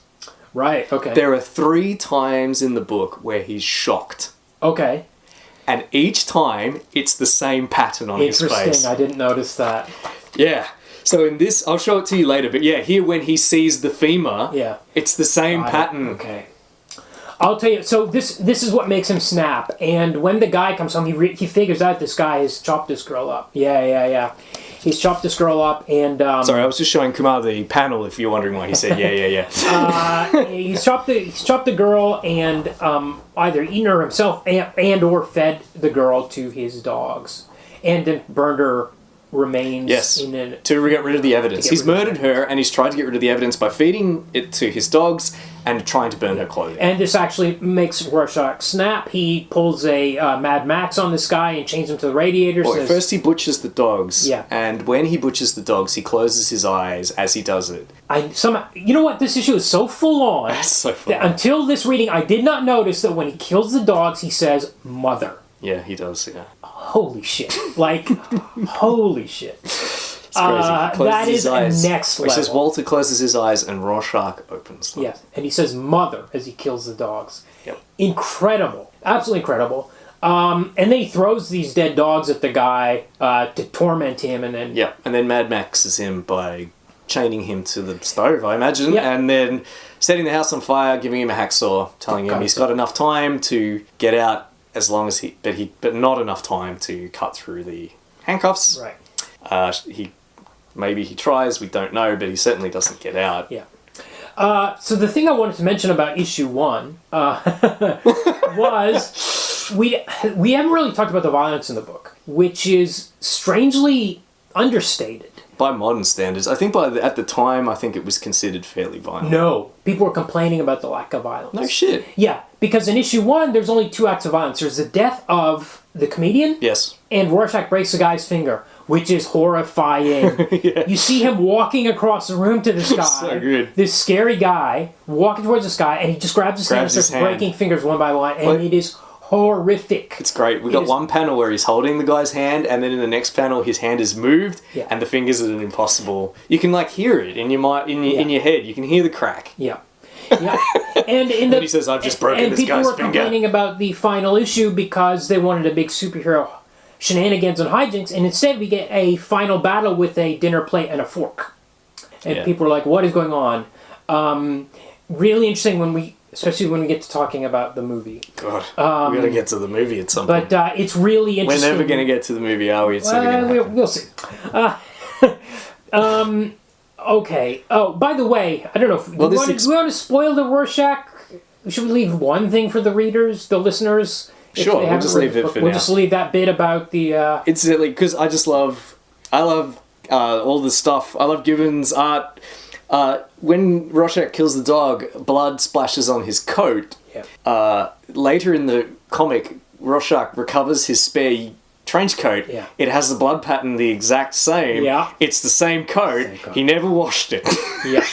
Because he's like, smells real bad. He smells bad, yeah. Yeah. He's gross, he's weird, everything about him is weird. So Rorschach has now, at this point, decided God is dead. And humans are the cause of all ills. Yeah. And it's made him into a kind of brutal nihilist. Yeah. And which is a more tongue-in-cheek version, I suppose, of what the Nietzschean Overman is. Yeah. A smelly loser. Yeah. Who runs around breaking guys' fingers. Yes. The other thing he breaks is locks. Every time he goes into a room... Dude, I'm so glad you spotted this as well. He kicks open doors.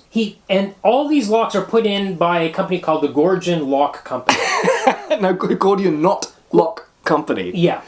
Gordian Knot Lock Company. And he he unties the knot, as Alexander the Great did, by kicking them open again and again. It's not just Rorschach. Like, I think there are 4... We see 4 of them installed, I think. Yeah. And all 4 of them are kicked in. Yes. Once by the police... but Rorschach does it a bunch of times. He does it 3 times. Twice to Moloch. He does it 2 or 3 times to twice Dan. to Moloch, twice to Dan. He does it to and then, Manhattan at the base. No, yeah. Oh, yeah. Is that another one? Yeah. He never picks locks. He kicks them in. Well, this is a running gag because the cops also bust through a Gordian lock. So the 3rd lock that Dan installs, he gets the same company to do it. I mean, Dan's supposed to be a guy that knows about mythology. Why is he? Why is he installing locks from a company called Gordian? Well, there is... It's a gag, I mean... Yes, but I think there is a kind of Apple products in this universe, which is Adrian Bates' perfume, his lock company, his delivery companies, everything is owned by... Does he own the Gordian Knot Lock Company? I thought it was just Surely it does. Surely he does. I thought... Oh, yeah, because he names all his companies after stuff like that. Yeah. Yeah. He's not very good at... Enterprises, he probably owns a cab company, too. He's not very good at covering his tracks, but we might return to that. He's arrogant about his mythology. The funny thing is, he's very thorough in some ways, but very careless in others. Yes. And we'll talk about him when we get to him. But I think this is just hilarious to me. Well, I think we're ready to talk about it, which is why I brought up the knots. It's such a parallel. It's such a great gag because the cops bust in the final one. Yeah. They break into Dan's. Yeah. Like the cops come by and grill Dan. They know he's that he's Night Owl. Maybe they've always known, but he hasn't been operating as a vigilante. I think there was something that made them suspect this instance in particular. Right, so one of our 2 detectives shakes down Dan just to try and warn him not to do any more hero stuff in a great sequence. A great kind of procedural, cop procedural bit where he's dropping all these hints about how he knows. Isn't it crazy? Did you hear about this guy going out saving people from a tenement fire? Isn't it crazy? Yeah, man. Oh, we found sugar in Rorschach's pockets when we brought him in. Hey, is that sugar you've got there? It's great. Such a great little segment. And we see why the hell did I bring this up? Oh yeah, the locks. We see a locksmith installing the locks, and the guy's like, an army's going to stop this. It's like, no. Like one issue later, the same issue, it's an issue later, the cops come and just break it down. Yeah. Every Gordian knot lock we see installed gets kicked in. Yeah. That's just nominative determinism. Yeah. So, well, I think it's a parallel between Rorschach and Adrian Bate. But the other thing about Rorschach is as soon as a comedian is killed, because he's so paranoid, and because he's a QAnon conspiracy guy, he's Yes. like, I think somebody's killing superheroes. Yes. All these people. And That's his immediately first he's like, conclusion. I bet it's Hollis, that old man who was the first Night Owl, because he's got a grudge. He wrote a book, and he's got a grudge against the comedian, yeah. Bet it was him that did it. And he's like, hey, maybe it was Laurie. Maybe it's Dr. Manhattan. Maybe it's all of these guys. Maybe you did it, Dan. Yeah. He's absolutely paranoid. Everybody else, he goes to everybody. He goes to Dr. Manhattan. This is how the book starts. He goes to Dan. Does he visit Adrian? Yes, he does. Yes, he does. And There's a great bit where he says, comedian was a hero. If you call him a Nazi, you might as well call me a Nazi too. Yeah. And Adrian just goes, yeah. So he's like, there's something, I think there's a conspiracy going on, basically, is what he says. someone might be knocking off masks. Somebody's knocking off, yeah. Which leads into the plot, and it starts to seem like maybe it's right, because suddenly Dr. Manhattan is accused of giving cancer to these people, and then Laurie's just left him, Yep. and he can't take it, and he just disappears himself to Mars. Yes. And then somebody tries to assassinate Adrian Veidt, and it seems like maybe this broken clock that is Rorschach is maybe right about this. In fact, it's great. The first issue, when Dan comes home and his lock is broken, you're like, oh shit. The first time you read Watchmen, you're Yes. like, the guy that killed comedians maybe going to come for this guy too? Yeah. Yeah. And by the way, there are little teasers like that. Well, at one point, like Laurie accidentally sets off the flamethrower in a bit of a thudding gag. Yeah. She tries to light her cigarette, her space cigarette, in Archie, and sets off the flamethrower. And then we get a whole page basically where Dan panics. Yeah. Thinking it's so. This is in service of the Right. murder mystery, Right. like where he thinks he sees Rorschach speaking to him, saying, "Who's next? You Yeah. know, who's it going to be next? You? Are you going to be next?" And he's like, "Shit, it's Laurie! I gotta go save her!" yeah. And no, she's just accidentally set fire Yeah. to his basement. Last thing I'll say about Rorschach, which we didn't spoil, is we don't know his identity until issue 5. But he was a character that we've been looking at. He's the sandwich board guy that I mentioned, the one that was buying the New Frontiersman. Yeah. He's in like every issue, like wandering every around with his sandwich board saying the end is nigh. In fact, he walks past the comedian's funeral, and there's a guy at the funeral wearing a fedora, and we don't know who that guy is. And everybody's looking at him suspiciously, and we think maybe that guy's actually Rorschach. That turns out to be Moloch, we learn later. It's a red herring, because it's Moloch. And not only is it Moloch, but Dr. Manhattan does a double take. Yeah. And it's funny that he does a double take because he knows who it is. Yeah. But that's just what he has to, because it's predetermined. He That's has right. to do a double take. So he does a double take thinking he recognises the guy. And he recognises him because it's Moloch. Because he used to fight against Moloch when the government was making him act like a costumed hero. But as you pointed out, you might think to yourself, oh, this is a guy in a fedora. Rorschach wears a fedora. Is this Rorschach without his mask? No, it's setting it up for a later thing that happens in issue 4. Yeah. Right, and Rorschach is set up, he's framed for a murder. Yeah. And he ends up in jail. So it really seems like there is something going on. Yes. Yes, someone frames him. Someone fakes a message from Moloch.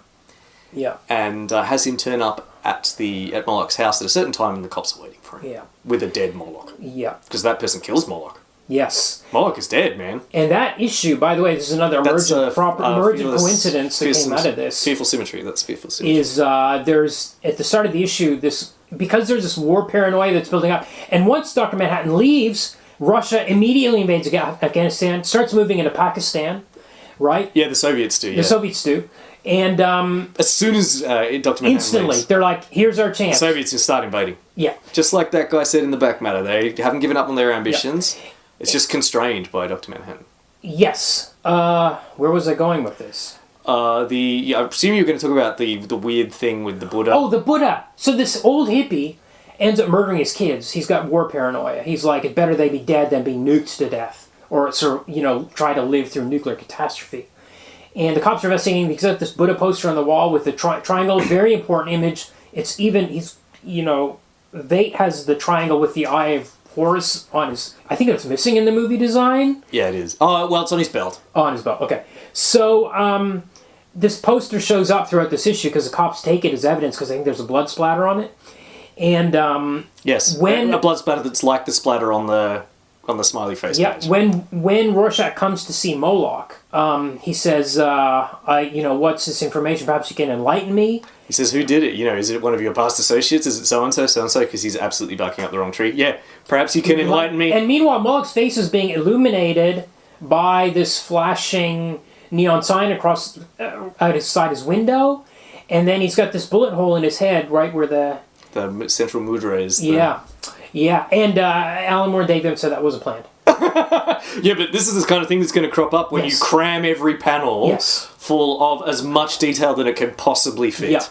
Yeah, and you're constantly, let's put in triangles, let's put in smileys. Yep. Eventually, by issue 11 or something, Dave Gibbons figured out that the little chargers, because there's electric cars, they've got these charging stations. They call them spark hydrants. Yes, they actually looks like a smiley face, and he actually started leaning into it once he figured that out. He was like... Amazing. This is what you mean by emergent properties. All of these accidental patterns start appearing simply because there's so much detail to draw conclusions about. Let's talk about Adrian. Okay, Adrian Veidt. Yeah. I've always said Veidt until I saw that movie yesterday. Well, they call him Veidt. Do they? Okay. Yeah, which is weird. And I always called him Veidt. Yeah. But the correct pronunciation, because it's a German surname, would be Veidt. Like Conrad Veidt. Right, okay, of course. He's supposedly the world's smartest man, but he always deflects when people say that. He said that's not necessarily true. Yeah.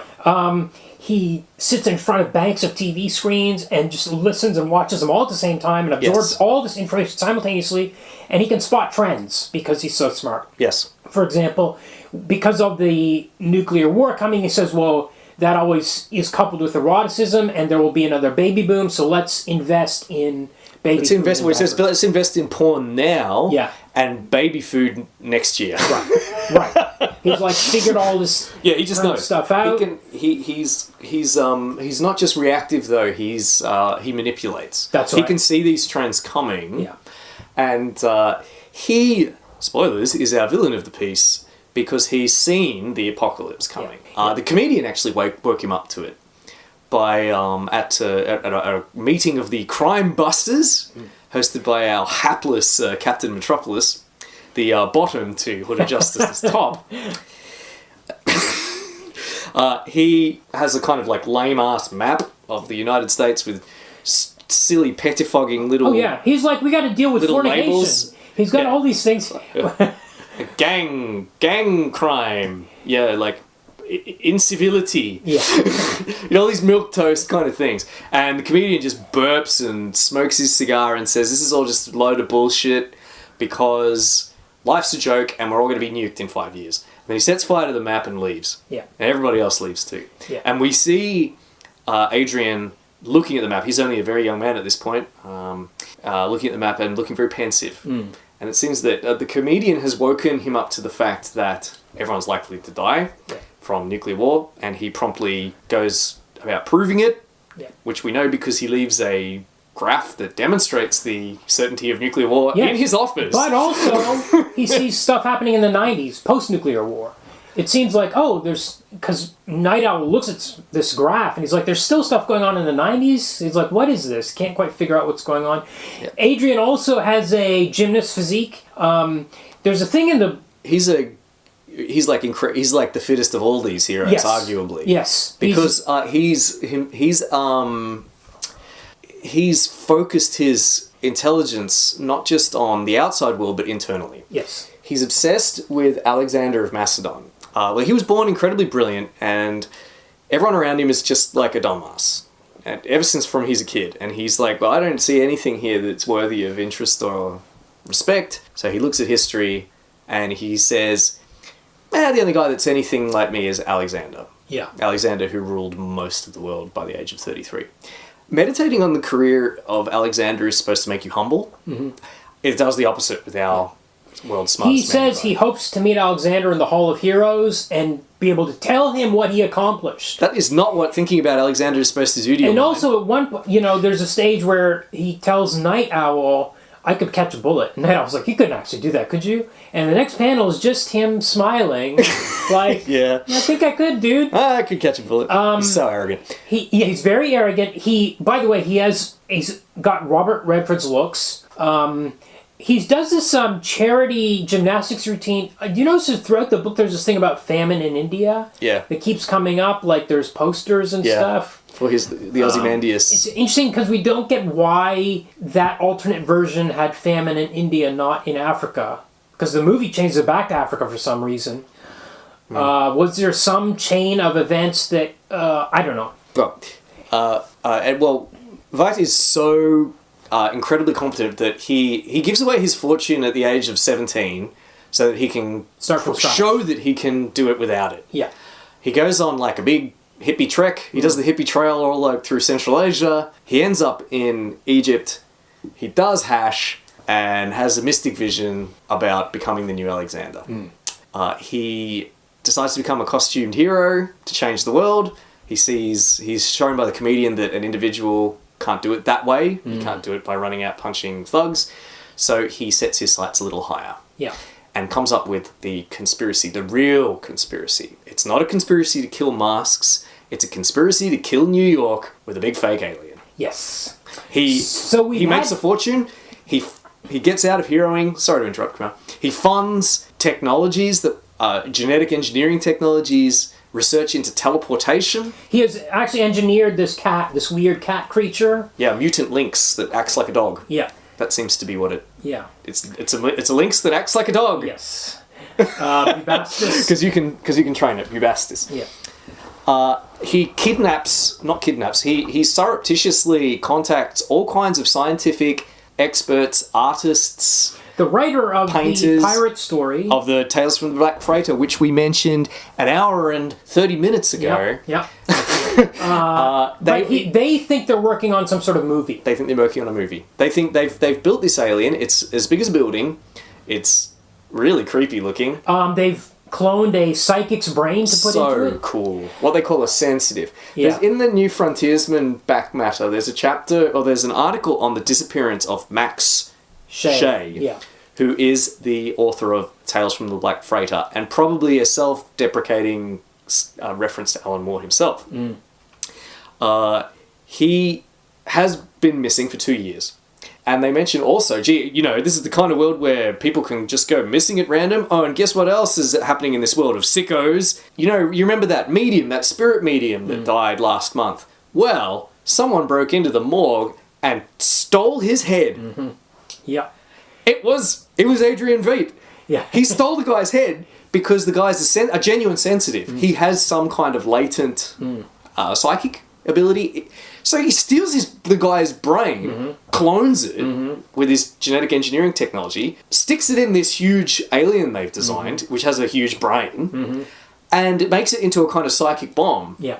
Because he's going to teleport it to New York. Yeah. And when it arrives, first of all, his teleporting doesn't work because you need Dr. Manhattan to make teleporting work. Without Dr. Manhattan, it ends up occupying the space that you send it to and it explodes. But the key thing is the existence of Dr. Manhattan proves that teleportation is possible. Yes. And he's also built this institute called the Institute of Interspatial Studies, I think. And they say, we get a news report. You have to read all the news reports, kids. You have to read all the back matter. You have to read everything. You got to read every fucking word, and you got to examine every panel. I talk to people every once in a while who are like, I skipped the back matter. I skipped the pirate comic. I'm like, I do. You're not my friend. I have done that on Go away. But I definitely didn't do it this time. I don't have to leave. This time I read every fucking word. Where was I going with this? You have to read all. Well, it's because of the the Institute for Extraspatial Studies, which he's we get a news founded. report which says we might be on the cusp of opening a dimensional gateway. Yes. That's key. Yeah, because this is what that place is in the middle of New York. This is the conspiracy. It's right on the corner where. Yeah, it's right next to the news vendor. We see it all the time. Yeah. And people have worked there, like characters have worked there. Yeah. Anyway, so we hear that it's opening rifts into other dimensions. Yeah. Or it might be opening rifts into other dimensions. This is all part of his big gambit, which he calls it the most colossal practical joke in history. Like a comedian. Like a comedian. He's going to play a joke on humanity by pretending it's been attacked by an aggressive alien that they've attracted the attention of by doing research into rifts in New York. It's all there. The purpose of this is to unite humankind against a common enemy so they won't destroy themselves. Yes. The trouble is, though, it's going to kill... 3 million people, I think we hear, are killed. It's going to kill 3 million people. Yeah. And it traumatizes millions more. Yes, because of the psychic wave. The psychic wave. The psychic wave kills most people, I think, because there's people who die at ground zero because the teleportation causes explosions, because the matter ends up merging with matter that's already there, tries to occupy the same space, and there's an explosion. Yeah. Then, as it dies, because it's alive, it sends out this psychic shockwave from this huge brain that's been cloned from this psychic. And it's been pre-programmed with the weirdest shit that Max Shea could come up with. Yes. Combined with art by like a Giga equivalent. Yeah. Yeah. Who's a white Indian. Yeah. Yeah. And all the madness, all of these talented people that he gathered up over the last 2 years, he had them come up with all the craziest shit that they could, stuck it in the brain of this thing. It sends out the shockwave. I think the shockwave is really key because a lot of times people read this book and they say, oh, that's not going to last. And I agree with them. But, okay, I will say that the psychic wave helps to cement the idea that these people are like, whoa, these are bad aliens out in another dimension. They're coming for us. We need to band together as the human race, the entire planet. But also, I think there are two key points to why I think the plan is eventually going to fail. And I think that's baked in by Alan Moore. One is, Veidt has based all of this on Alexander solving the Gorgon knot by cutting it in half. Yep. Veidt has not solved the problem of world peace by blowing up 3 million people in New York. He's just cut the Gorgon knot. That's not untying the knot. That's a brute force solution. Yes. And also, he is a comic book villain. Yeah. I think that's part of the point, is this is the best he could come up with.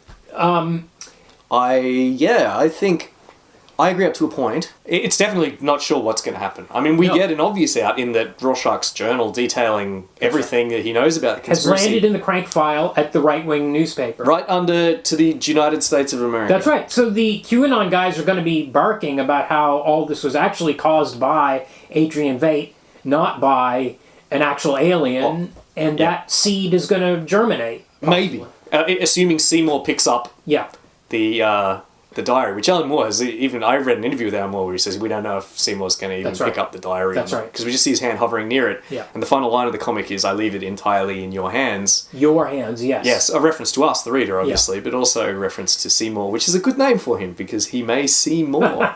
Yes. But the other thing I think about this is this is a pet theory of mine, which is that Adrian Veidt is going to have to micromanage Utopia. I think that's been pretty heavily implied. Oh yeah, he's already planning for, we're going to change the perfumes, we're going to change this and that. He's already got all these plans for the post-apocalypse, the post-New York world. And this is, you've mentioned before in conversation with me that Alan Moore will often put a new order at the end of his comics. It happens again and again and again. Miracle Man, Swamp Thing, Promethea, even V for Vendetta. And Miracle Man, yes, and V, and yes, especially V, and Miracle Man was written after this. Yes. And he's talked in interviews about how he was stuck. Because he'd already written the end of the world, he didn't know what to do. So he went the opposite way and had the Overlord, your Captain Atom figure, actually rule the world with an iron fist. Yes, I specifically want to... Yes, so here, in that comic, in Miracle Man, Dr. Manhattan becomes the ruler of mankind. Yeah. Here, though, I mean, I want to specifically talk about V for Vendetta and Miracle Man / Marvel Man to show the different attitudes that Moore has towards Utopia. In Marvel Man, where Dr. Manhattan becomes ruler of mankind, it's definitely played... I mean, everything seems fine on the surface. Mm-hmm. There's no war. Mm-hmm. There's no famine. But everything's a bit creepy. Yeah. And people don't really seem to have any of happiness of their own or something like that. It's a bit suspicious. He's very suspicious of it. Compared to V for Vendetta, where we don't see the New Order, but it's very strongly implied that people are going to take charge of their own destiny. Yes, the rose is coming up through the cracked pavement. I think this is, at this point in his life, Alan Moore identifies strongly with anarchism. Yeah. So Dr. Manhattan ruling every human being is the opposite of anarchism. That's totalitarianism. Whereas V, as an anarchist hero, he's created a society where anarchism is going to flourish. The society that Veidt is creating is much more like Marvel Man's Utopia than it is like V's. I think it's much more like the world of 2026, where it's all media control and media management. Yeah. We know that Veidt controls the media because we get a brilliant line that I only spotted on this read, but that you'd seen before, which is that Nova Express, which is the left-leaning newspaper that it's a Rolling Stone style magazine. The two of us in this room would align with. Yeah, is funded by a quote-unquote all-American delivery company. The only other delivery company mentioned in the comic is Pyramid Deliveries, which is the corporation owned by Veidt, which funds the Extra Spatial Institute, or the Interspatial Institute, and the company that employed Moloch, Janie Slater, and Wally Weaver, and gave all three of them cancer. And they run the article that says, did Dr. Manhattan give them cancer? Yes. And he freaks out and leaves the Earth because of this article. Yeah, Veidt made them do it. Planted by Veidt. And they run that puff piece on Veidt as one of the back matters as well. It's very, very plain that Veidt controls the media. Yeah. He controls the media, and he's also going to micromanage human behavior through other means, through all of his investments that he's going to make in products and so on and so forth. It's strongly implied that this isn't the end. Yeah. Nothing ever ends. Yeah. He's going to have to run Utopia forever. Yeah. And it's not going to be a great place to live because it's going to be bad for people. Yeah. There's a quote, which I'll read. This one I got from the second book I read, which was called Considering Watchmen by Andrew Hoberek. This is an interview, I don't know when it was, but he's talking about Watchmen. He says, "The real point is that power resides with everyone, that we are all responsible. The world is far more complex than our political system sometimes would have us believe.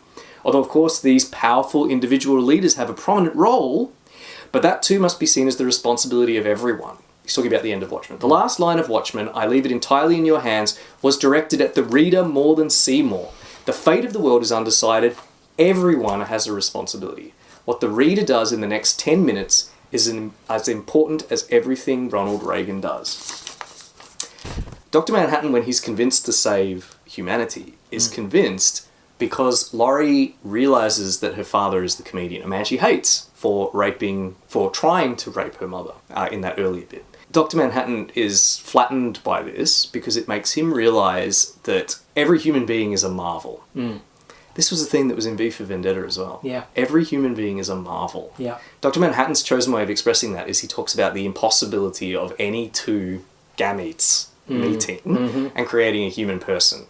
He says, "We are all heirs to an incredible chain of coincidences."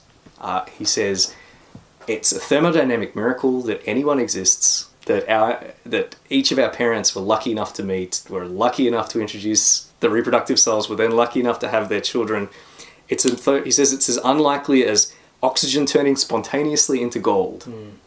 A line I love so much, I once put it in a wedding speech. Right. I think this is... And when people say Watchmen is grim, I just think, read that line. No, it gets optimistic from... Moore has so much faith in the worth and power of the individual. After the Rorschach issue, it goes up. Yeah, because you hit rock bottom with that issue. We're never going to get to this film, but of course, this is one of the books along with The Dark Knight Returns that is supposed to have kicked off the quote-unquote dark age of comic books. You want me to read a quote from Alan Moore about this? This is from 87. This is from Fantasy Advertiser number 100. This is hot. Things are still good. He's still working at DC. Everything is good. Alan Moore says, "I think there will be post-Watchmen comics, probably some good ones, like the thing from Dark Horse, The American. A superhero who has been a patriotic symbol for the government since the 40s. But there's something very strange about the way he works. He keeps getting killed or reported killed, and then he turns up again and calls a press conference. It's a beautiful strip, and it's got that Watchmen flavor. I will say this. I'll bet my arse that within 6 months or a year, everyone will be sick to the back teeth of realistic superheroes." Oh, dear. Yep. Oh, dear. Boy, he couldn't have been more wrong. Yep. Because, of course, we've talked about the Dark Age before. Yep. This is the idea that DC... Marvel see the success of The Dark Knight Returns, see the success of Watchmen, and decide, sensibly, maybe, that this is what people want more of. Yeah. Except what they latch onto is not clever storytelling, modernist experimentation, realistic revisionism. No. What people want is grim. Yes. I've even got a quote. This is from Jeanette Kahn. So this is I read in the Brooker novel. This is in 1988. Every once in a while, a comic book will be published that seems to create a new genre in its wake. Dark Knight did that, of course, and Watchmen too. So she was, I think She was president of DC. President of DC. There are now a number of books that participate in the grim vision of the world, so persuasively portrayed for us by Frank Miller, Alan Moore, and Dave Gibbons. That was in 1988 in a Martian Manhunter comic. She actually used the word grim. Yeah. Grim and gritty is the cliched term that people use to describe Dark Age. In as early as 1988, Jeanette Kahn herself is using the word grim to describe, the kind of comics they're trying to make. And, like Alan Moore is like super pissy about this. He's on, every other quote you read about Watchmen is him bitching about this. Like, I've got one here about the Dark Age. At the time, I found, I always start with my Alan Moore impression, but don't carry it on. I don't have the guts. I found it rather depressing. It was a bit like being in one of those Carnival Hall of Mirrors where you are looking at something and it's enough like it so you could see the resemblance, but then enough unlike it that you could see it was a travesty. For a while, that bothered me, and I felt that Watchmen in particular had a deleterious effect on the industry. There was all of this joyless grimness everywhere. What I was interested in Watchmen for, and the only thing I remain interested in it for, is the storytelling. And I kind of hoped that if people took anything from Watchmen, it would be that. But, unfortunately, I guess it was easier to take Rorschach's brutality, or the cynical, world-weary viewpoint. There's a few things we still haven't talked about since you mentioned Rorschach. Vaight's plan is a success. Yeah. He succeeds in killing these 3 million people. He turns on his TVs, everybody's like the world's coming together to fight this inter-parallel dimension alien. Yep. Veight throws his arms up and says, I did it! Yep. And his arms are in the position of the clock. Yep. Oh, by the way, we haven't talked about the back covers, which feature this clock with the hands at 12 minutes to midnight, and the blood running down. Blood starts running down cover to cover to cover until it reaches the midnight, because the Doomsday Clock is running through this whole thing. Yes. Rorschach cannot handle this. He's like, screw this, I'm going to go back and tell humanity what you've done. Now remember, he was pro the Hiroshima bombing. Yeah. Dr. Manhattan... But that was when he was Walter Kovacs. Yes. But also, I love that this is... we talked about the different versions of the end of the world according to Moore, and different power structures. And the use of superheroes as a metaphor for power is so good. And for morality, because you see all these different viewpoints. Everybody has a different take on this. Dan, Laurie, Dr. Manhattan, during the riots, during the Keene Act of 77, was like, well, a couple of people died, but it's okay because we saved a lot more. Yeah. So he's also the seeds, and he's also like, yeah, actually this works. This is a good plan. We can't tell people, or all those 3 million people will die for nothing. But Rorschach can't handle it. He goes out into the snow. Now, when he arrived in the Arctic with Dan for this final showdown in the Arctic layer of Veight, Dan offered him a coat. He said, I don't need one. It seems like he already knows he's not going to make it back.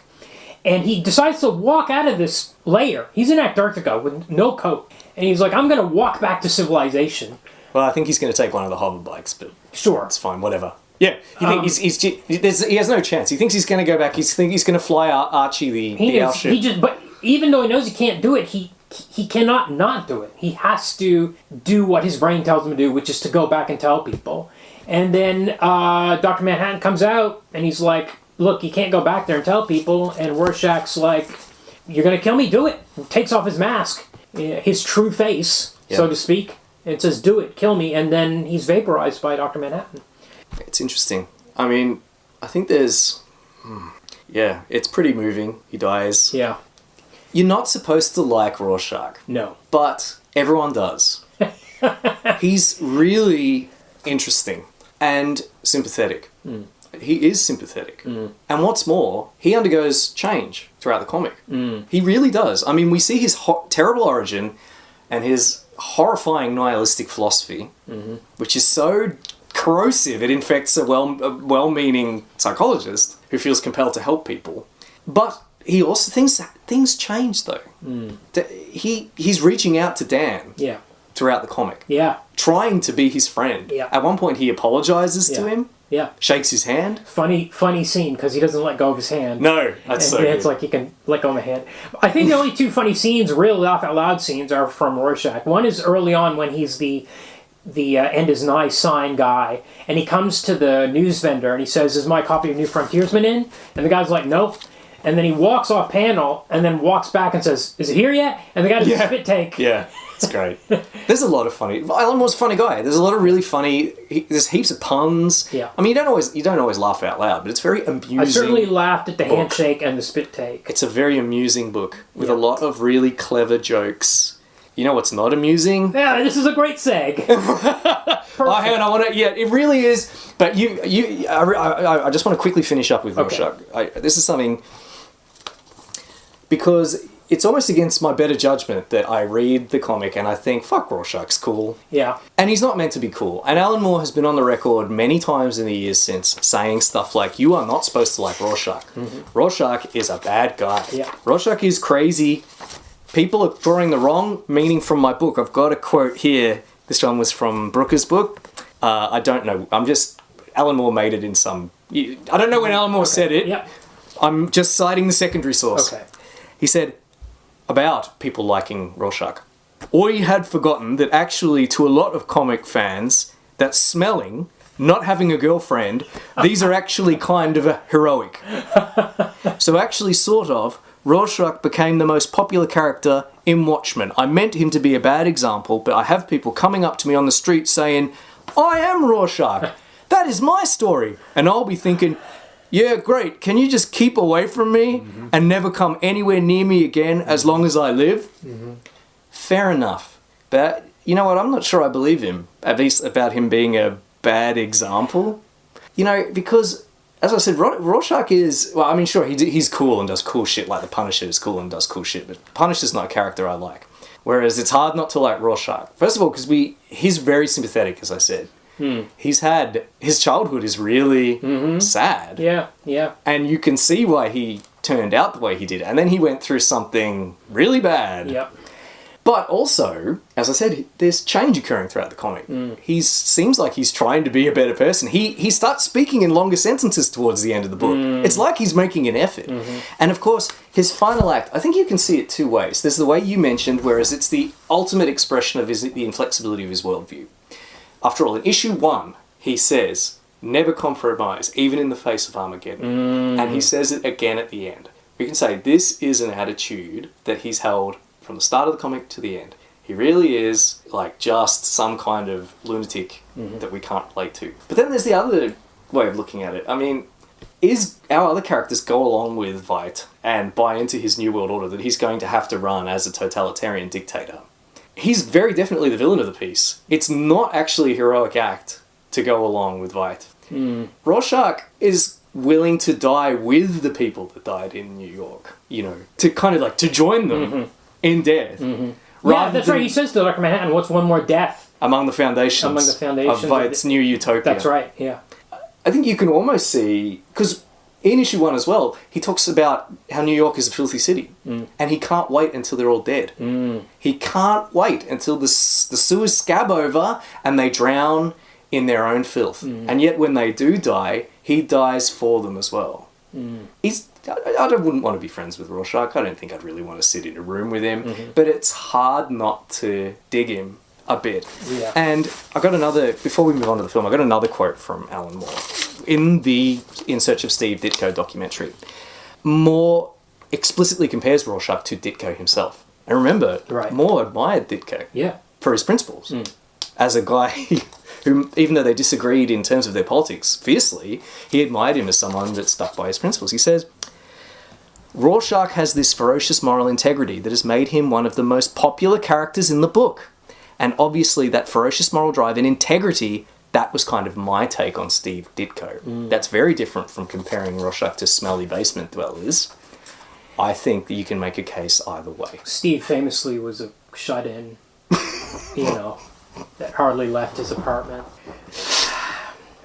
Anyway, that has been my long-winded justification for why I dressed up as Rorschach. Yeah, okay, got it. At a dress-up party.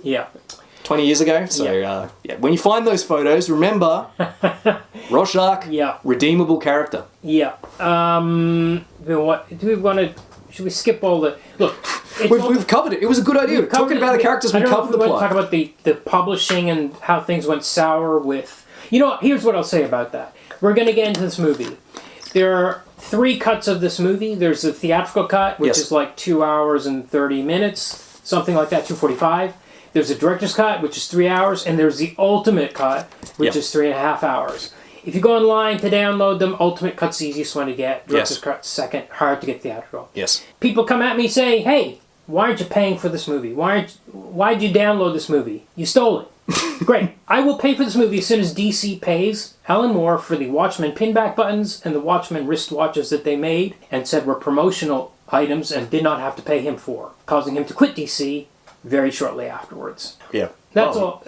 Yeah, that's fair. And also, it's worth mentioning that the rights to Watchmen were supposed to revert to Alan Moore, Once it went out of print, which it never has. it never has. The first comic ever to not go out of print. Yeah. Which, people say, oh, well, DC couldn't wait to screw Alan Moore out of Watchmen by keeping Watchmen in print forever. In DC's defense, not that I want to defend DC, but no comic had ever stayed in print forever.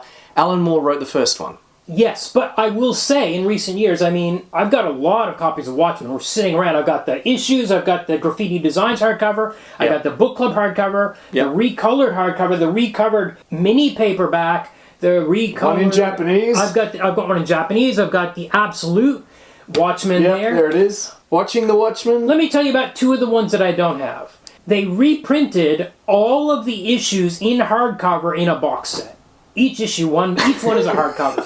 You tell me they couldn't let it get out of print? No, we got this 12 issues, each one is a hardcover. They also put out one with a lenticular cover where you move back and forth and Rorschach's face changes. You could have let this go out of print. Of course they could have. They don't want to. It's a moneymaker. No. But, I mean, at the time, they were expecting it to go out of print. No. Print is what I mean. And But then- now, they're never letting go Then of in it. 2008, this trailer drops and they print 900,000 copies. Yeah. 90,000 copies based on the trailer. Yeah. Because that trailer, the first trailer, was incredible. Yeah, I remember that. That was my... And then suddenly the sets which were selling for about $50 for all 12 issues were like some $300 on eBay for a period. It was absolute crazy. People who never read comics were getting on board. People who hadn't read Watchmen were coming on board to read this thing. So it went through another spike. Yeah. I think the point is that they may not have set out to screw Alan Moore, but they are definitely screwing him now. And they did when they started releasing the pinback. They said the contract said you will be paid for merchandise, tie-in merchandise. Yeah. Then they released these pinbacks and said that's not merchandise; those are promotional items. And we're paying him, and that was it for him in DC. Yeah. Out of there. Good on him. Just like Rorschach, a man of principles. Okay, movie. So the credit in the movie says based on the graphic novel co-created and illustrated by Dave Gibbons and published by DC Comics. No mention of who he co-created it with. Here, I want to read this bit from Alan Moore. Yay! From 1987. Again, same interview. This is before. Incredible. Incredible.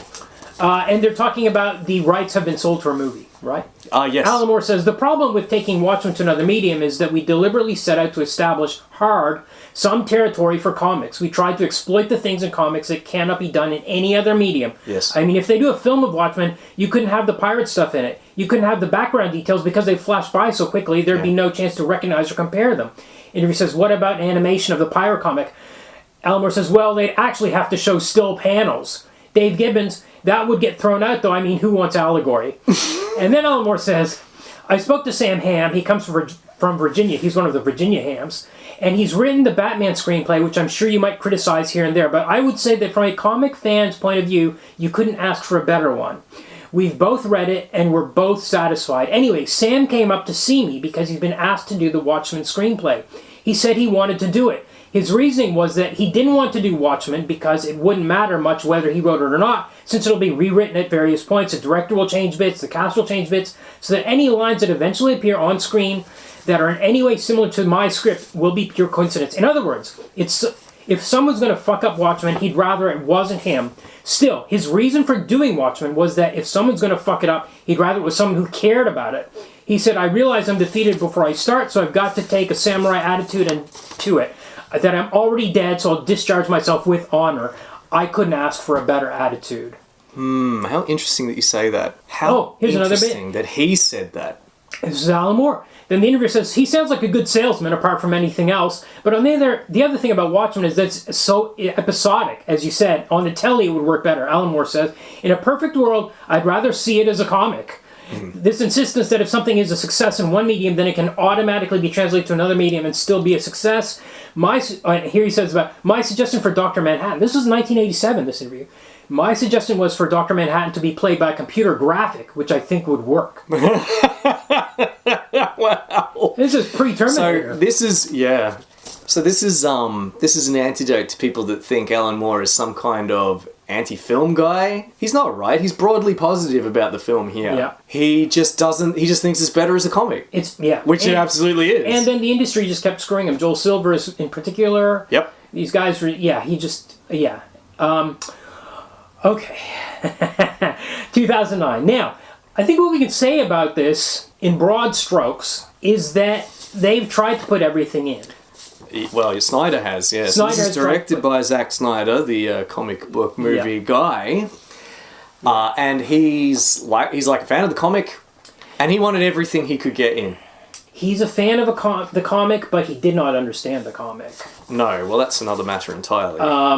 And he's put a lot of himself in a way that sabotages the themes of the comic. Oh, yeah.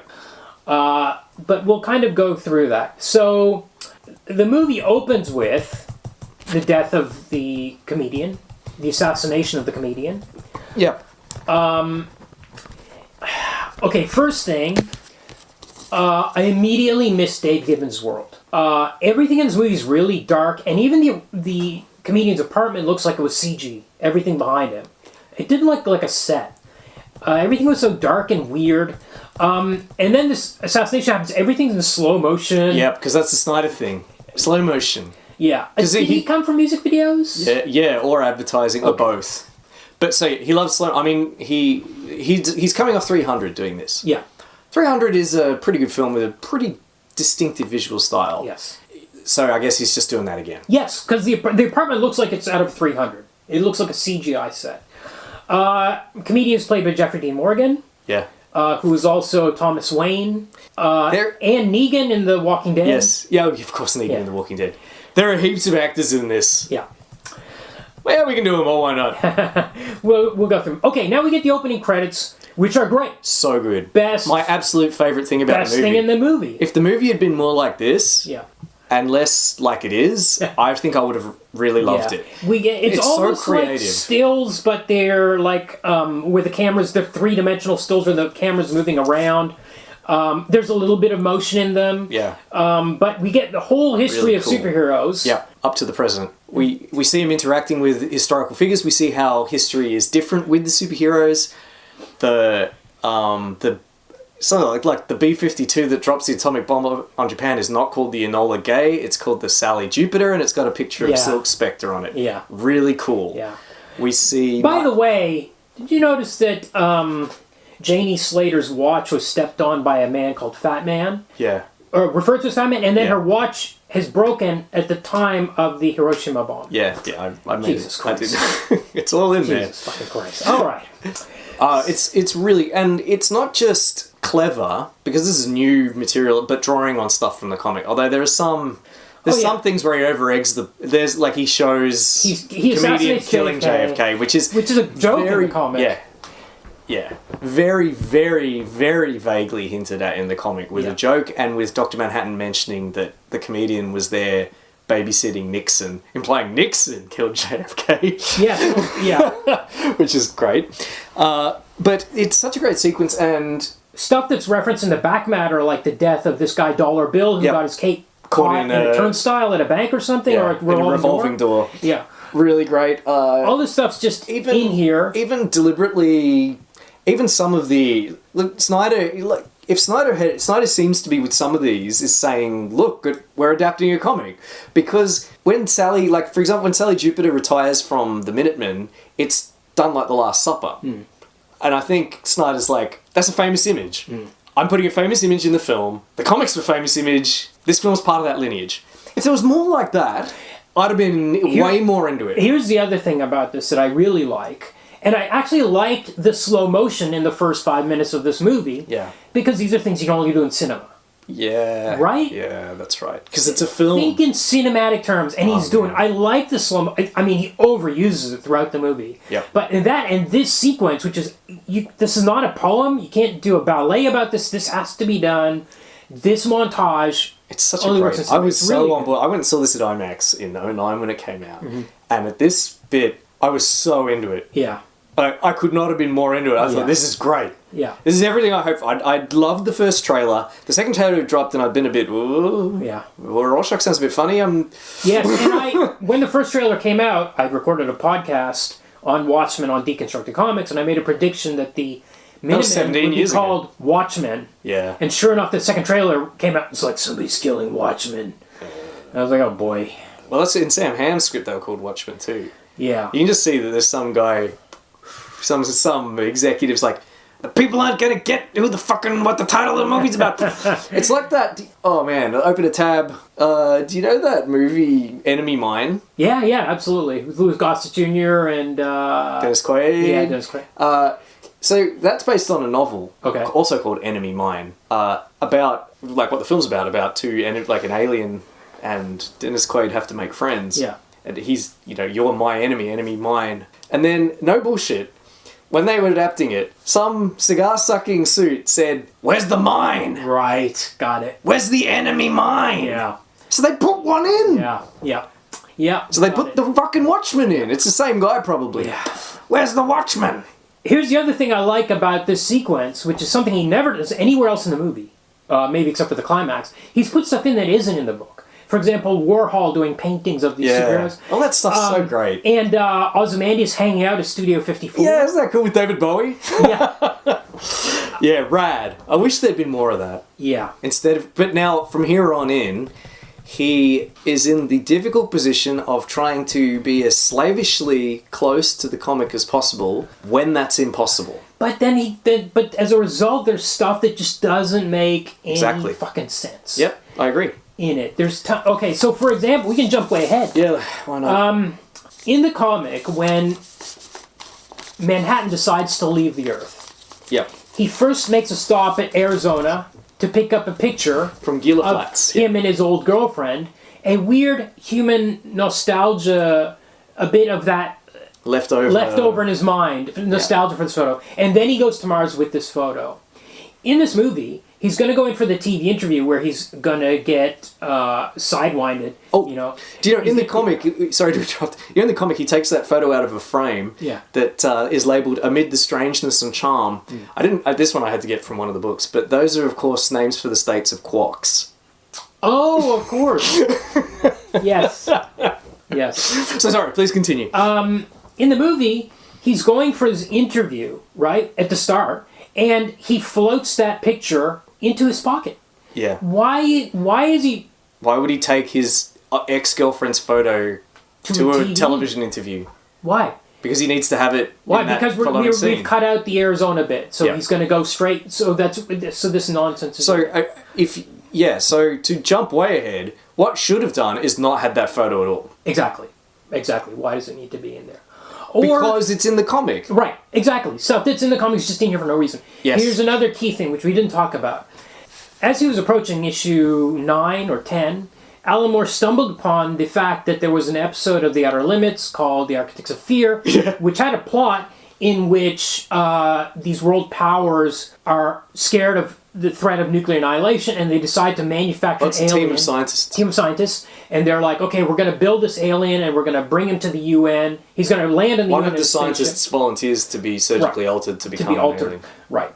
Okay, and Alan Moore's like, oh shit, it's the same plot. He didn't want to change it. Len Wein, who was the editor on the book, quit because he got an argument with Alan Moore over this. He said, Alan, you have to change this. Really? You're a good writer. You can come up with a new ending. Alan didn't want to change his ending. And Len Wein quit. Yeah, so... Len Wein hired Alan Moore, didn't he, originally? I think so, maybe. Or was Dick Giordano, who was the editor at Charlton, when he sank Charlton. And then, anyway, so in the final issue, after the denouement, the TV is on in Sally Jupiter's house, and we get the TV saying, now an episode of The Outer Limits, Architects of Fear, starring Robert Culp. It's a little nod to the fact that you watch that episode, you would never be like, this is similar to Watchmen. No, you it's wouldn't. in fact just the first 5 minutes of that episode they explain the whole thing. It's so That's not what it's about. It's about the guy becoming the alien and Exactly. sort of losing touch with his humanity. so completely It's nothing different. like... Right. Yeah. But So- it's but- a little nod. we watch this movie and they get to Sal Jupiter's house in denouement, and suddenly the TV's got Outer Limits on it. Doesn't even tell you which episode. Don't put it in. So they changed the plot. We don't have the aliens at the climax of the movie. It's the biggest change in it. Yeah. We don't have the alien. We've got this different thing. So the Outer Limits has nothing to do with, and you haven't even mentioned which episode it is to draw the connection. Why is why it is in it here? there? It's a slavish, Just because he's yeah, that's right. absolutely slavish. Oh, it's in the comic. We had to put this in here. It's all Easter eggs Yes. with no joy in them. They're joyless Easter eggs. Is what it is. Exactly. Oh, God, it's so true. With one exception, the four-legged chicken. Yes, there's a mention of a four-legged chicken for I some like reason. that. The four-legged chicken is at the same sequence with the alleged hooded justice and Right. Captain Metropolis.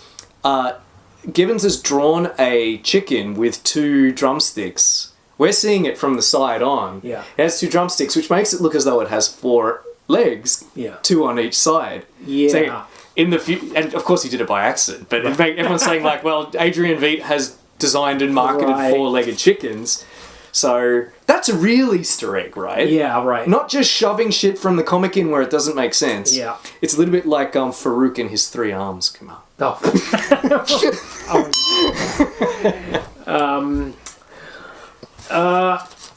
Okay, so it's interesting how close it is to the comic and how much dialogue comes straight out of the comic. That's another problem. The dialogue doesn't work when you sometimes. No, and especially when he gives lines to other people.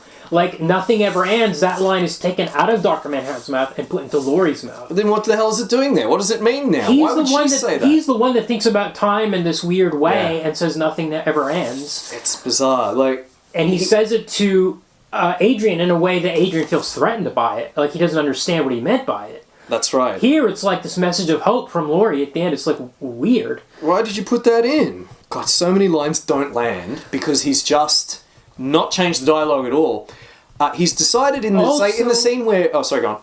No, go ahead. I was going to say, in the scene where in the basement where Rorschach first warns Dan about his mask-killing theory, Snyder's decided to play that as more antagonistic. I don't know why, maybe to make Dan a bit less pathetic, but he's much more challenging of Rorschach than he is in the comic. Then he just puts in the exact same line at the end where Dan says, "Oh, we had good times, what happened to them?" And then Rorschach goes, "You quit." But that line doesn't land properly now because he's been aggressive to... Why would he start reminiscing about old times? Yeah, no. Just leave that line out. Yeah. People, why put it in? Yeah. Because it was in the comic. It happens again and again and again, and it's crazy. It feels like... So this is a 12-issue comic. They came out sequentially, in a series. This film feels like 12 movies. Yeah. Because he's filmed every issue.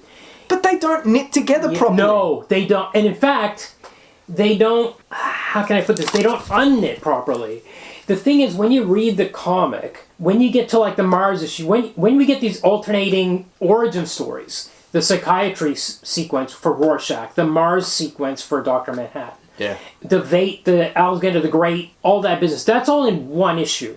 Or one chapter if you're reading the book. Yeah. There's a kind of beginning and end point. There's a front cover, there's a back cover. It's contained in a way that your brain processes. Yeah. This is the It's story of self-contained. Rorschach. This is the story of Adrian Veidt. Films aren't supposed to have 12 chapters. Now we get this 10-minute sequence where he's on Mars going through this stuff, and it just flows from one into the next.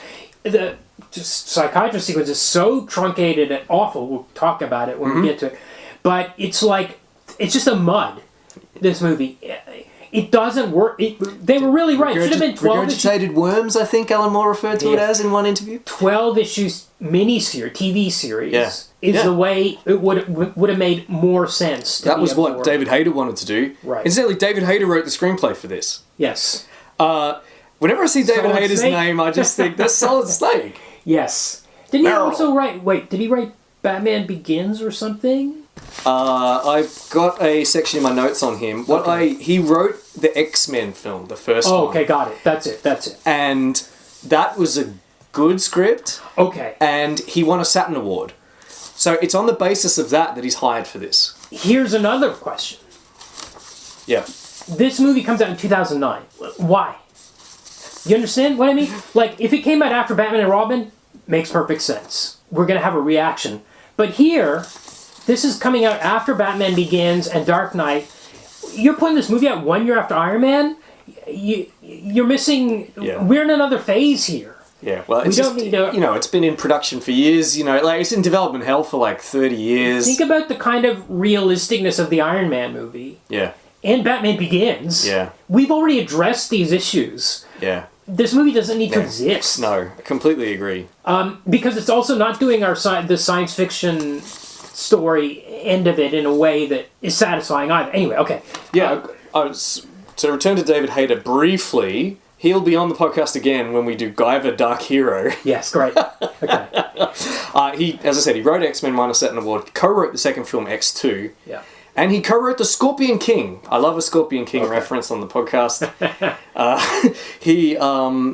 And the original screenplay he wrote was set in the present day. Right. Not in the 1980s. Okay. So also the Spider-Man movies have come out at this stage. Yeah. The Sam Raimi Spider-Mans, the X-Men's have come out. There's some great movies. Why are we saying, hey, all these movies suck? With this, that's what this message of this movie is supposed to be. Yeah.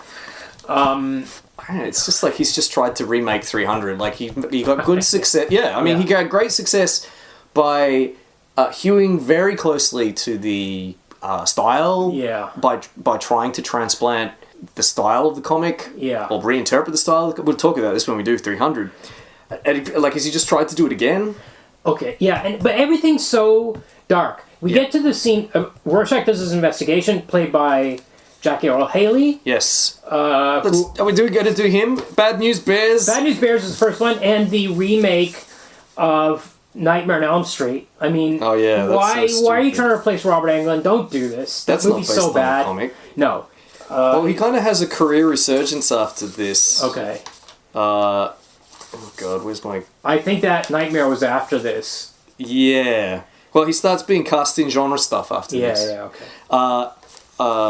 Jackie Earle Haley. Okay, he's going to be back. He's going to be in Battle Angel Alita. Oh, okay. And he's in the remake of The Tick, which is his TV series. He plays the Terror. Okay. And he's pretty good in it. Okay. So I think he sort of I think maybe after Bad News Bears he's just sort of been kicking around a lot. Yeah. And then this comes out and now he's getting cast solidly in genre. So good for him. Okay. Okay, good for him. But part of the problem with we're talking about the lines that don't make sense where they are. Mm-hmm. I also think there's a big problem with line delivery from most of our actors. Yes. Yep, and especially Jackie Earle Haley, who seems to be doing Christian Bale's Batman voice. Yes, and I think it's hard for me to believe that we've got 6 bad actors. I have to believe that the problem is bad direction. It has to be. These people can act. Robert Patrick, especially, who plays Night Owl 2, Dan Dryberg, he can act. He's an actor I really like in other stuff. Jeffrey Dean Morgan can act. He's really bland in this, yes. Here's part of the problem. Actually, Jeffrey Dean Morgan's probably the best in this for cigar chomping, because everybody in this is so bland. Yes. Rorschach is supposed to be bland, and Dr. Manhattan is supposed to be bland. Everybody else is emotive. It's got to be partly because, I mean, Zack Snyder presumably can... I don't know, I haven't seen a lot of his movies. But I think it's because he's so straitjacketed into the dialogue as lifted from the comic. Like, he's trying to force performances. Quite often, I think it's not just that he'll the emotional tone of the scene will be wrong. It's that the dialogue as written on the page is different when you say it out loud. Yeah. The 9-panel grid works to push it all in and give it a feeling of flow, make it feel like it's flowing naturally. But when people actually say those lines out loud, I don't think it's natural. Yeah. I think it's kind of like you said, like bland and halting, and they needed to rewrite the dialogue. You know what? If I can ring the bell, it reminds me of Lynch's Dune. Yes. Those actors struggling I thought the exact same thing. Because oh my God, I was writing very Shakespearean dialogue. Yes. It was meant to be feudal. Yeah. And these actors are like, I don't understand these lines. You know, another thing it reminded me of was the Mel Gibson Hamlet. Right. I've never seen that. I was like, I don't think this guy understands what the words mean. I agree. I thought of that too. I haven't seen the Hamlet, but I've seen, and I like David Lynch's Dune. But boy, I think of that Roger Ebert review where he says it's weirdos reciting Shakespeare at one another in monotone. Yes. And shit, that's what this movie's like. Yeah, just so monotone. So we meet the two night owls. For some reason, Hollis has one lamp on. Why is the lighting so bad in this movie? Because it's grim. It's really grim. It's grim and gritty. This guy, this Hollis is a gritty film. One of the happiest characters in the book. Yeah, the he's nice so old happy. guy that we really love, and it's so sad when he dies in the comic. Oh, it's awful. And he lives in a house that's well lit and beautifully drawn by Dave Gibbons. Yeah, with all sorts of cool detail in it. What is this dark? Why doesn't he turn some lights on in his house? Because why doesn't anybody in this movie turn Snyder on? heard that this is a grim and gritty comic. Yeah. He heard it from Jeanette Kahn. Yeah. I think it's what he got out of it. I think he's a dude bro. Yeah. Like many dude bros that read Watchmen are like, boy, Rorschach's awesome. Rorschach's fucking cool. And this is all the That's me, I'm Rorschach. Fucking dress up with him today. Dan comes home and Rorschach's there. He doesn't turn on the lights. They go down to the basement. They don't turn on the lights. It's very dark all the time. Yeah, man. They have the conversation we talked about. Now, difference from the comic, instead of Rorschach going to Adrian and we get that great bit about the Nazis, you might as well call me a Nazi. Dan goes for some reason. Goes. Is it to give him more lines? Because I mean, Rorschach, I suppose, is in this is in it a lot. It seems like Adrian's being photographed by Annie Leibovitz. It is Annie Leibovitz. Well, it's not the real one, but the article is the actor is credited as Annie Leibovitz. Got it. Okay, great. Who's this guy playing Adrian? The actor is called... I don't know this guy. He seems to be channeling a young Jeremy Irons. Oh. Right. Did Jeremy Irons play him on the TV series? Yes, he did, yeah. Which is so... Well, you know what? The actor is called Matthew Goode. Okay. And that's all I know about him. I literally just shuffled my notes for 30 seconds to find his name. And he'll be back because he's in The King's Man. Okay. Well, if we ever get to that film. Yeah. Seems miscast. Yeah, 100%. I completely agree. Well, I think some of these people are cosmetically kind of well cast. Yeah. But him, absolutely not. He's too thin. He's supposed to have a gymnast's physique. He doesn't. No. They've put him... Snyder's put him in a Schumacher Batman outfit. Right. That's fact. Yeah, right. I'm not going to bother going through my notes looking for the quote. But, Snyder actually said, part of Watchmen is about riffing on the existing superhero stuff, so I'm putting Ozymandias in the Schumacher suit.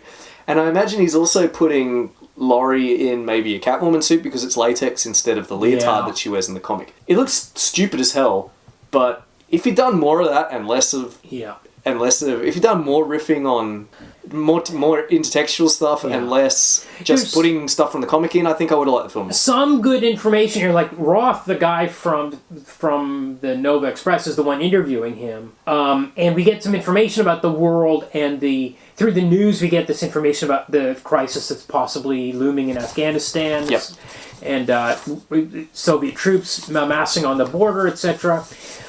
So Dan gives the information, but then we cut back to Rorschach breaking into the facility, the military facility, to see Dr. Manhattan and Laurie.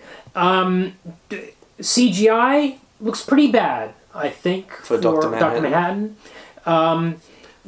He's actually expressive. He has facial expressions in the comic the way Dave Gibbons draws him. Maybe it's this actor with the motion cap stuff on his face Crudup just didn't emote. I think Snyder's told him to, because they've told him to play him like as a blank. But the problem is he there's a shift after he goes to Mars where he turns much worse.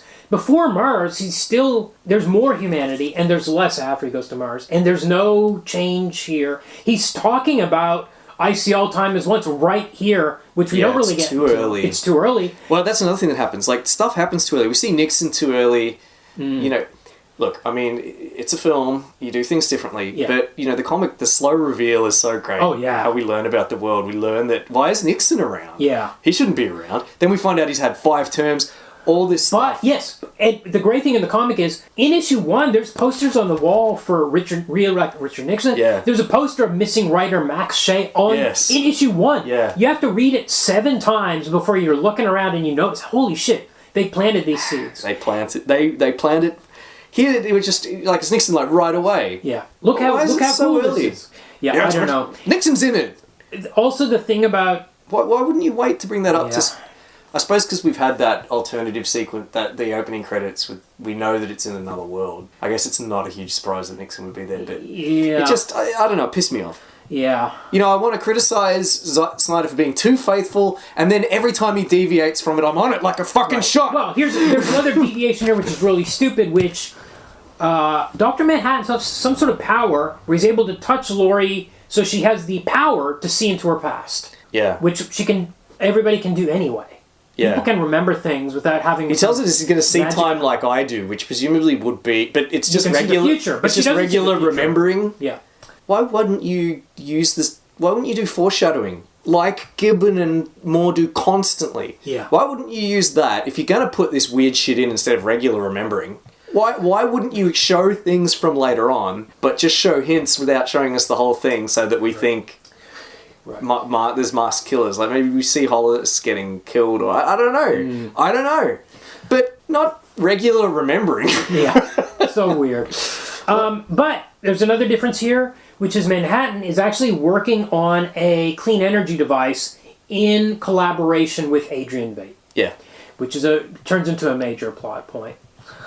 Yes. Yeah, so that's instead of busying himself studying gluons or whatever it is he was doing in the comic, here he's trying to build a perpetual energy device. Malin Åkerman here is playing Laurie Silk Spectre, really bland like everyone else in the movie. Yeah. We get the funeral sequence and we get a bunch of flashbacks here. Yep. Also, Laurie goes to visit her mother. As in the comic, she doesn't go to the funeral, she goes to her mom. We get the flashbacks that we got in the comic pretty much in the same order. Yes, but we don't quite get why she's not going to the comedian's funeral in the movie. In the comic, it's very clear she hates this guy who attempted to rape her mother. That's not mentioned until she goes to visit her mother. Yeah. Here. By the way, the mom is played by Carla Gugino. Yes, she was Marv's naked psychiatrist in Sin City. his parole officer. Oh, naked parole officer. Got it. We get these flashbacks. He's tried to do some image making that's like the comics. There are freeze frames that look like the comics. Yeah. We get the close-up of the angel in the really drawn out bit, which I guess is supposed to look like the crane shot thing that they do in the comic. Yeah. But it just goes on and just why is this happening? Yeah, because it's the way Snyder makes images. Yeah. We get a flashback to the Minutemen sequence where comedian tries to rape Sally. This is the worst moment in the movie. She goes into another room to undress, to change into her street clothes or something. Yeah. And then he comes in and assaults her. That's how it plays in the comic. In the movie, she goes into undress. The camera tracks up and down her half-clothed body. He comes in. He's like, you dress like that? You want it. Boy, oh boy, Zack Snyder, absolutely go fuck yourself. You did not need to shoot this way. It's not like that in the comic. He walks in, we just get a single panel, we're seeing her. Yeah, where she's in a state of semi-undress, but it's not sexualized. No, she's just like wearing a leotard. And here it's like, ooh, look at her legs, look at her tits. Yeah. Camera tracks up. Not even the last time this happens in this movie. Nope. But it was so offensive. So awful. Especially for him to come in and say, you dress like that. Yeah, he doesn't say that in the comic. Does he? Said he does. No, he does. But we get the information that we get. It's his point of view. It's his attitude towards her. Here the movie's saying, look how she's dressed. Yeah, not great. Yep. We get the flashbacks to Vietnam. Vietnam looks like plastic. This movie's so two-dimensional. The CG just makes it look like flat. Yep. It looks. This should be a cool sequence, but it's not. It should be. In the comic, it's a really, again, because he diverts from the 9-panel grid and makes one panel really tall, you get the sense of how big Manhattan is. Yeah. And, right. And he draws things that look real. Here, everything just looks like, this looks like, what's that, what was the movie he did with the candy, I can't remember the name of it. Anyway, CGI, it just looks it's just total CGI. It doesn't look like anything like, You're right, and it's a shame because he's trying to do Apocalypse Now, because they playwrighted the Valkyries. They playwright the Valkyries, and we've got helicopters flying along with him, with the comedian hanging out of it. But, man, Zack Snyder is no Francis Ford Coppola. Oh my God, no. And as you're right, it just doesn't have any energy. And because it's all shot on backlots and sound stages, they didn't go outside to film this. That's what I'm saying. It's on a soundstage. And the CG's not good. You know, we have a bit where the comedian, like, flamethrowers a guy, and the guy's, like, 2 meters in front of him, sort of going, no! No! It's like there's not enough room on the soundstage for him to run away. So he's just gonna... In fact, he's missing a leg. Yeah. Which I think might be as part of the extended cut, because I don't remember that being in the theatrical cut. Well... It was 17 years we ago. can talk this another thing. Go And ahead. He's like, no, that's it. It's just stupid. It's stupid. It looks stupid. The gore in this movie is stupid. Yeah, completely over the top. There's really over the top gore. This is what Have you read this comic? This is what Snyder took out of it. You know, we've got, blood and stuff. There's blood and stuff. Yeah. So that means gore. But Let's you know put what? gore in our film. The finger breaking scene is not in this. The scene where he walks up to a guy and breaks one finger. He breaks Moloch's fingers instead. He combines it. Yeah. Doesn't work. No, because if you take out the gore and a man walks in and breaks a man's fingers, it's a shocking moment. Yeah. In the comic, that's how it works. That's how it functions. In the movie, we've put in all this stuff. When he breaks his fingers, it hardly matters. Why is it, we've got people's heads exploding and arms, like things. A person gets their hand blown off at one point. Yeah. What's all the purpose of it? Yeah, when Manhattan blows up this syndicate, which he does in the comic. They're on the roof. His guts end up on the roof. Yeah, those people are turned into gore instead of being turned into atoms. Yeah. Which is what I think happens in the panel in the comic. They're just turned into gore that splatters the people around them. Yeah, he just evaporates people, right? I think, well, when he kills Rorschach at the end of the comic, it looks a bit gory. Or it might just be a visual... No, he vaporizes him. It's a little bit... Yeah. There's blood on the ground. Yeah. But it's nothing like... When he kills a guy in a nightclub, during the Mars sequence, I guess, the guy's on the ceiling. Yeah. And it's like a rib cage and like a spinal cord, or like it's a skeleton. Yeah. It's like something out of, I don't know, like Predator? Yeah. Yeah. What's it doing in here? Yeah. That's not what Watchmen's about. The point. He's just gone total dude bro on this. Right on. Okay, we also get Ozymandias' flashback, where it seems he is running the Crime Busters, which was the group after the Minutemen 15 years later or whatever. I think what we're seeing here is, in the comic, Crime Busters never got started because comedian just sabotages it. They had an introductory meeting, which was set up by Captain Metropolis. Yeah, a recruitment meeting, really. Yeah. But here, it's run by Ozymandias, and he just tells them to sit down and look at this map. And I was like, what's going on here? Mm-hmm. It's like we were discussing it after the film had finished, and we figured out that actually this is supposed to be a regular meeting of the Watchmen. Mm-hmm. Mind you, we never see the Watchmen do anything. Nope. Nope. We see one of their meetings. Yeah. Why even have that in there then? Yeah. Because it's a cigar smoking guy. So, I guess they go to meetings and look at a map. Yeah. That's what they do. Yeah. And also why a comedian suddenly, he snaps and he says, this is bullshit. You guys aren't going to solve anything. But how many meetings of these has he been to? In the comic, it's the first one. He's like, this is nonsense. Exactly. Here, has he been to 20 meetings and suddenly decided that it's bullshit? You're right. It doesn't make sense. It doesn't make sense. So why change it? Well, I understand why they changed it, because they didn't want to have Captain Metropolis and they needed to have Watchmen meetings. But then leave comedian doing it in. Mm. Because I guess you have to have that because it's in the comic. Yeah, yeah. So again, it's this weird... Every time he tries to make a film, he sabotages himself by shoving more shit from the comic in it. Yeah, yeah. Yeah. Dan's flashback is to the riots in 77 during the police strike.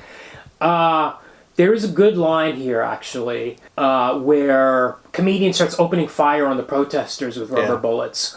In the comic, there's a little joke about Woodward and Bernstein. Yeah. And here he delivers it on the street as, I haven't had this much fun since Woodward and Bernstein. And I laughed out loud. Yeah, you did. You were amused by that. Yeah. It is a good... Well, it's because of the delivery. Yeah. Because Walking Dead guy's the only guy that's having fun with his performance. Yes, that's right. Yeah.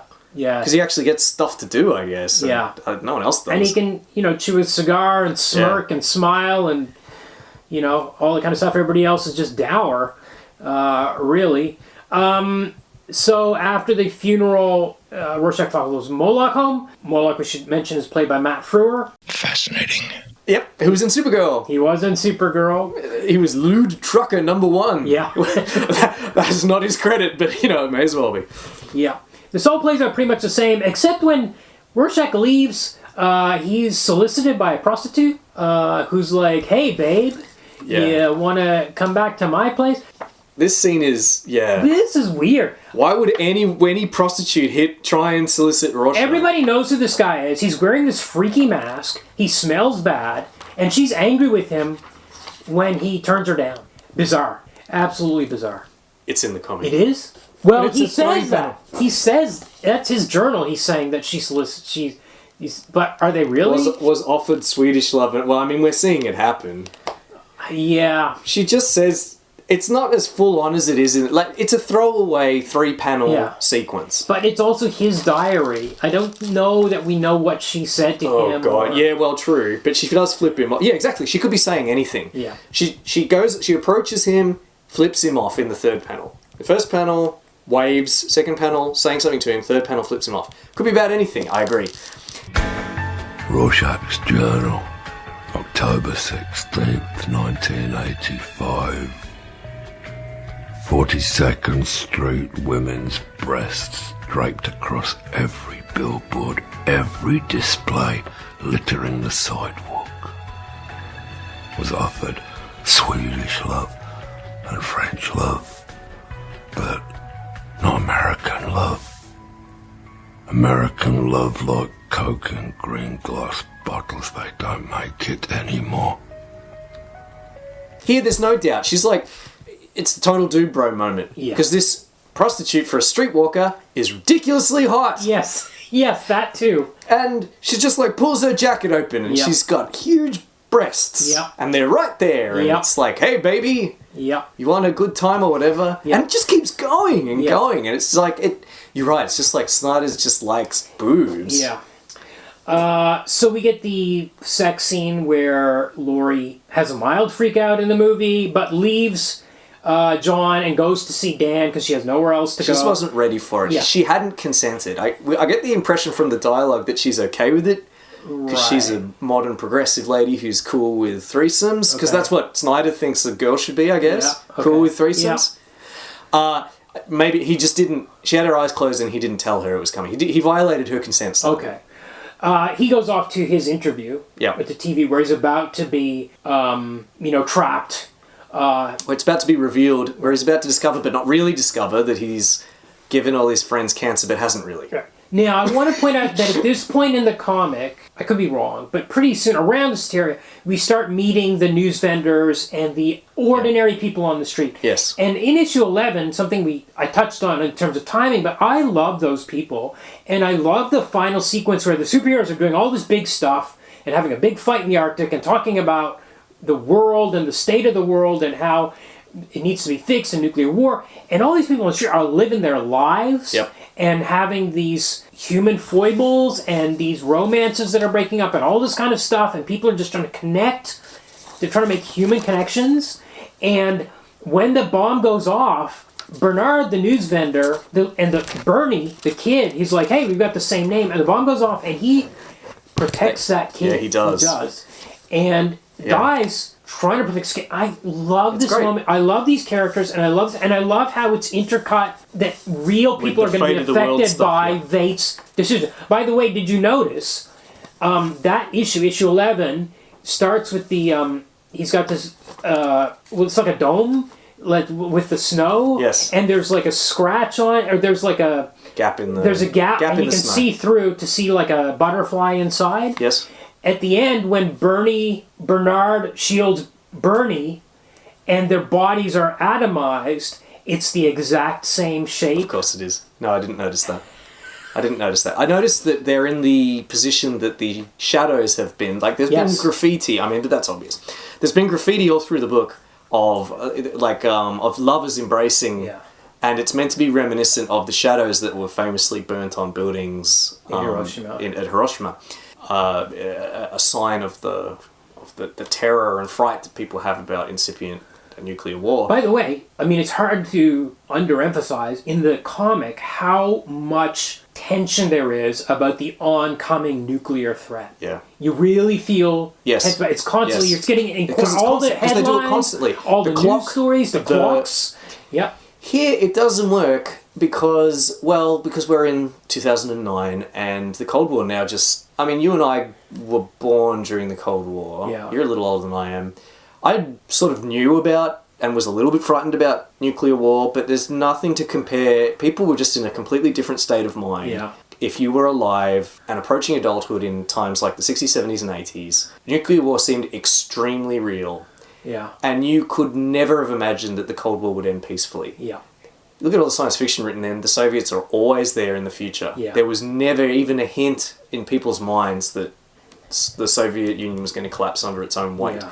It was so real. And because Moore and Gibbon are great, it comes right through. Yeah. They've created that dread. I have to say, I've been feeling it again in the past 10 years. Yes, it's slightly different, isn't it? It's a slightly different kind of terror. Dr. Manhattan supposedly has this freak out when he hears about this cancer thing. I don't know if it's CGI or Billy Crudup not able to move his face, but it really doesn't. He goes from 0 to angry, which is just barely like, Yes. no, get away from me. Yes. Yes. Especially since Crudup's been playing him as so... We've had dialogue about... Which, again, is in the comic. We've had dialogue about how Dr. Manhattan's just moving through a shadow world. Everything's atoms. People aren't real. And Crudup's certainly playing him that way. He's speaking in this odd sing-song, high-pitched voice. Yeah. Odd choice. Why doesn't he just talk like a normal person? I guess because Snyder's like, you're a weirdo. Yeah. You're a weird sociopath with your dick out. Yeah. Yeah. I don't know. And so after all that, after playing him as so odd and robot-like, he's like a robot. Yeah. Then to have him snap like that, maybe they thought it would be a moment with impact, but it doesn't feel we like it. need to know that he can build up to that. Yeah, that's right. That's In right. fact, at the end of the movie, Adrian's like, I noticed him flinch a little, like which other people wouldn't notice. I'm a super trained, cool guy. I'm a super observant guy, and I knew that he was sobbing, really. Yeah. What? Now we get the sequence of his backstory, which again doesn't work like you can't flip back and forth. That's right. It just isn't. It's just like It's Moore just keeps a saying. weird segment in the middle of the movie where we get his base origin story, and he's on Mars building this thing. You know, like Night Owl's also wearing kind of like a Joel Schumacher outfit, isn't he? Oh, well, we're not up to Night Owl. Yeah. But you can tell that, speaking of Dude Bro stuff, you can tell that he thinks Night Owl looks goofy in the comics, so we got to make him look cool. Yeah. Patrick Wilson seems to be wearing a cushion under his shirt in the first when he's. But then he clothed. takes it off. He takes it off, and he's fit enough. Fit enough. He doesn't have the spare tire that Dan No. has in the... He didn't have the spare tire he had when he had his shirt on. Yeah, that's right. So if you're going to have a guy with a nude scene, don't stuff his shirt when he's got clothes on, because then we'll wonder where his paunch went. Yes. Yeah. Yeah. Okay. Vade is assassinated while he's talking to Lee Iacocca. I think Lee Iacocca is killed in this scene, as I recall. By the way, Yeah.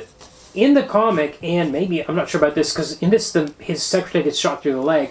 His secretary is killed Yes. for him to cover up his own plot. That's right. Here instead she's a she just sacrifice. gets her leg blown off and her hand blown off.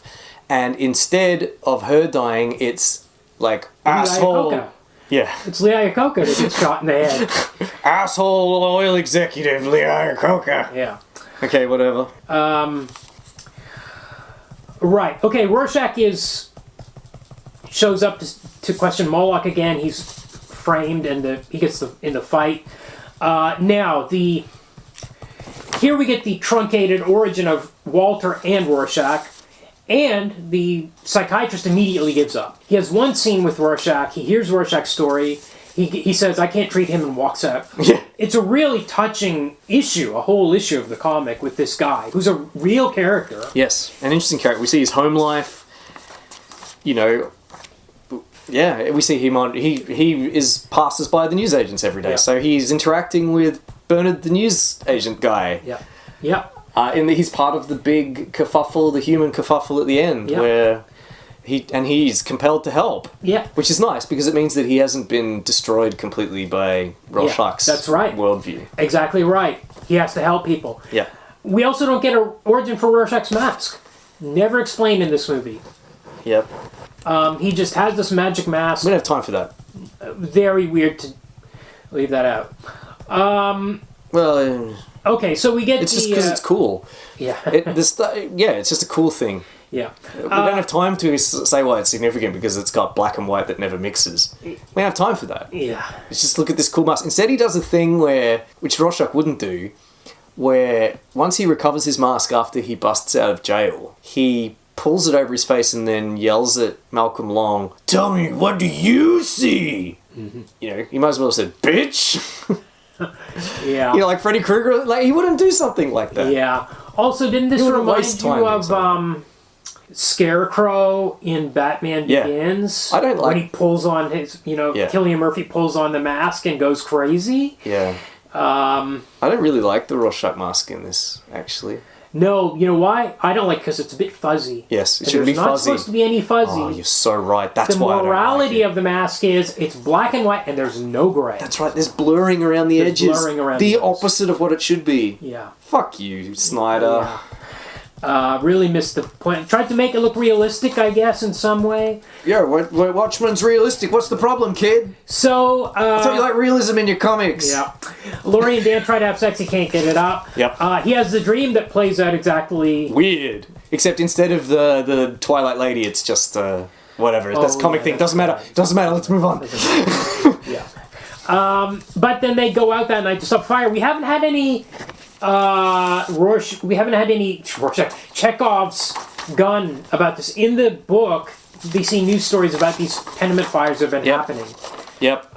Here, they just go on patrol for no reason, basically so he can feel better. And it's her idea. She's like, why don't we take your airship up and we'll go have a fly around. And they do that, and they just stumble across this huge fire. They save the people. Then they have sex to Leonard Cohen's Hallelujah.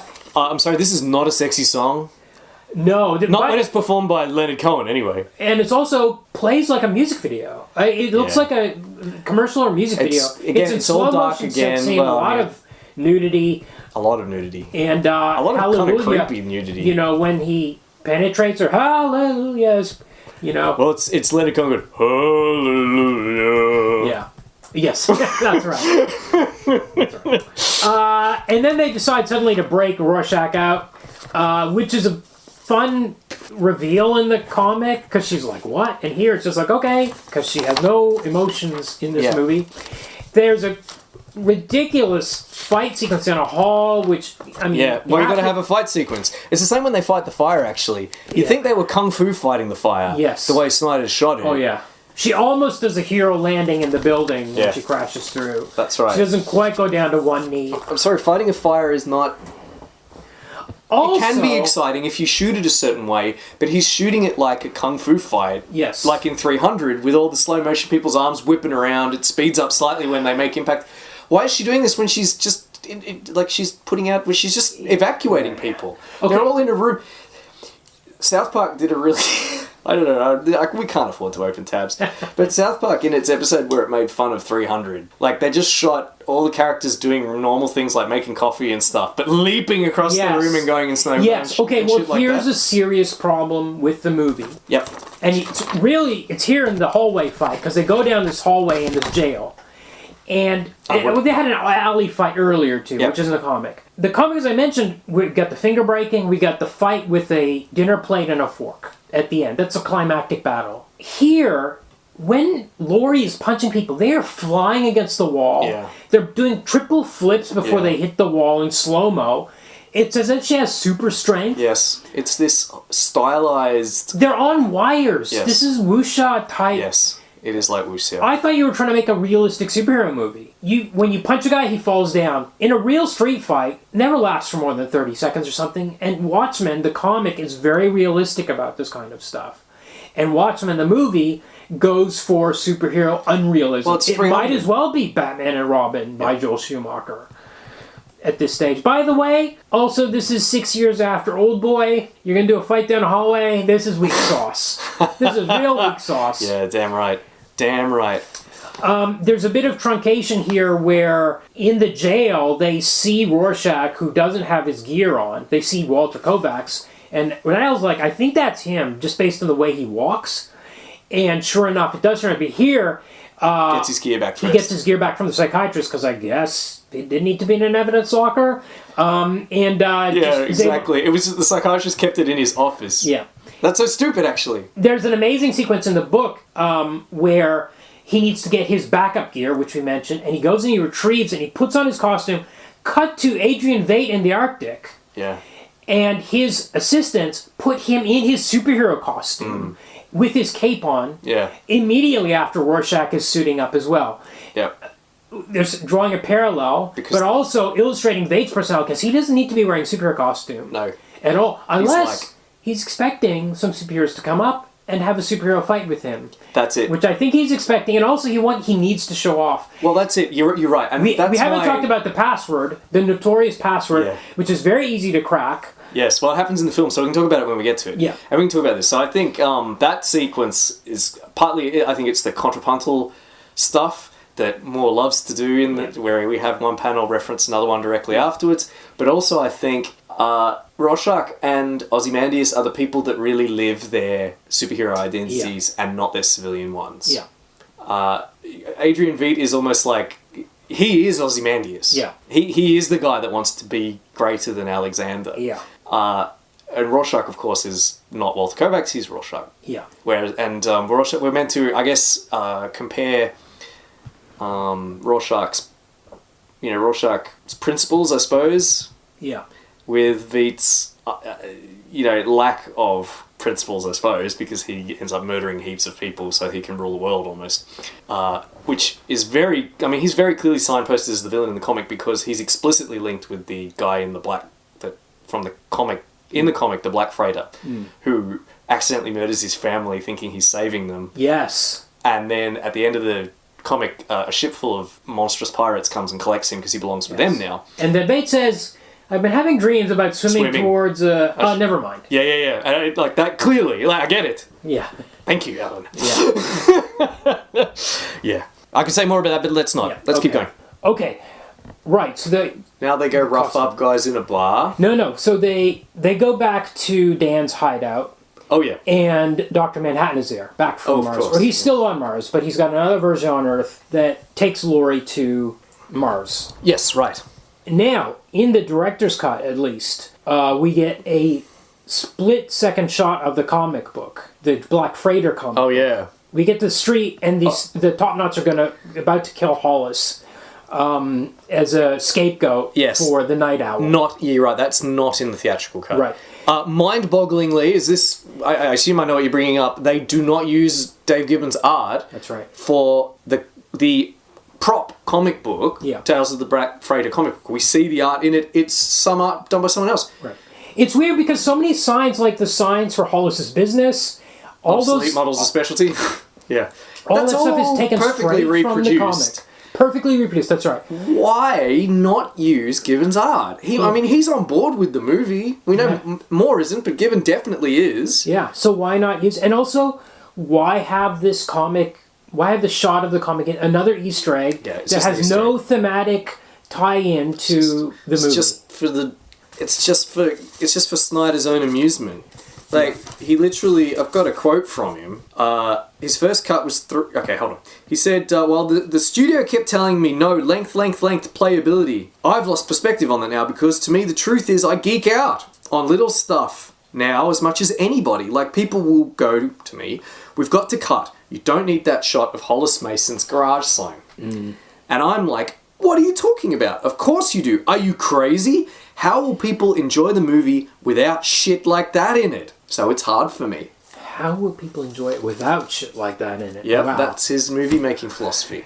Just keep shoving shit in. The nerds will love it. By the way, it's all... You can barely see it because it's nighttime anyway. All this stuff that he's brought over, everything's night. There's no daytime in this movie.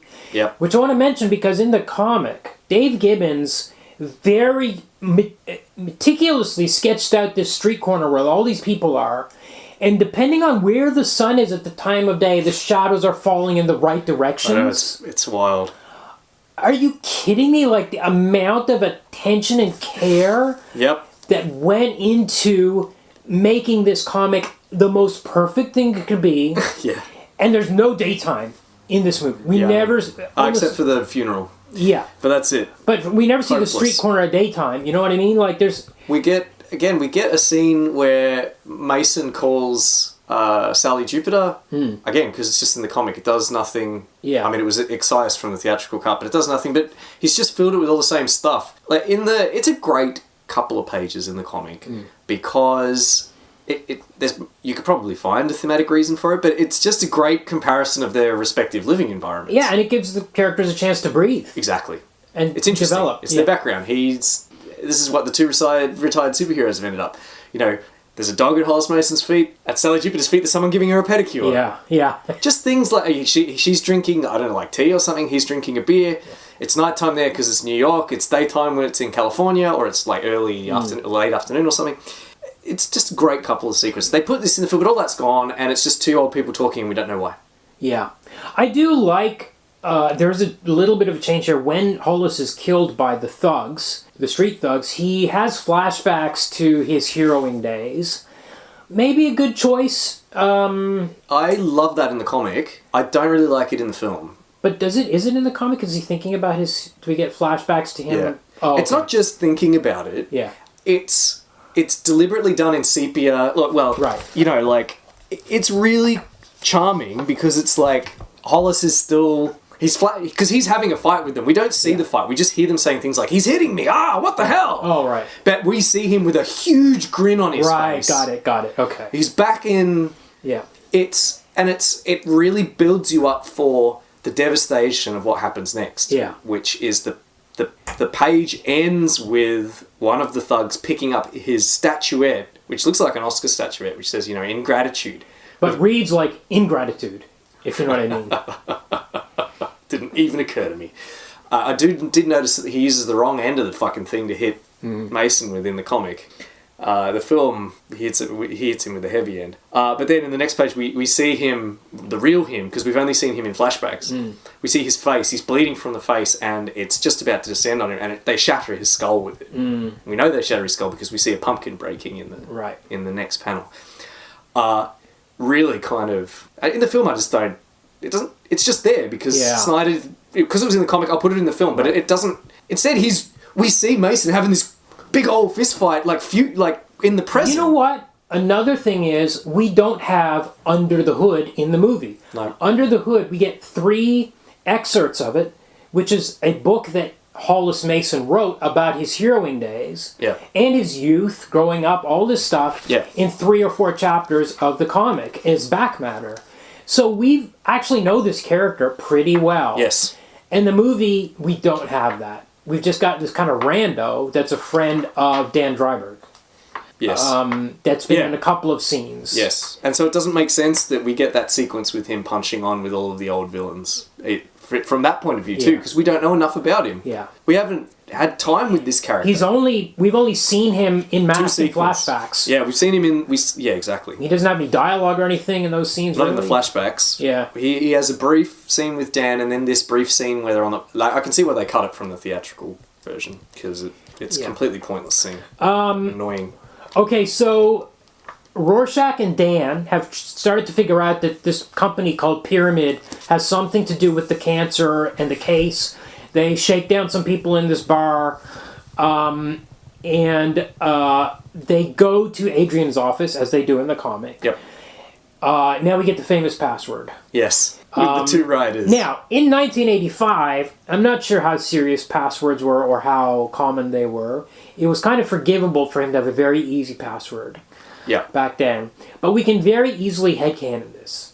Because... I don't think it's even headcanon. To me, it's interpretation. Yes. This guy, Adrian Veidt, has put on his superhero suit. He grins when he says he can catch a bullet. And he says he wants to tell Alexander the Great in the Hall of Heroes what he accomplished. Yes. What if nobody discovered his plot? Yeah. What if he was successful, he united the world and nobody knew about it. Yep, that's it. I think He's put on his costume. It's funny because the film doesn't do this because there's no time. Another thing the film's missing. But in the comic, we see that Veidt has gone to so much trouble to conceal his tracks.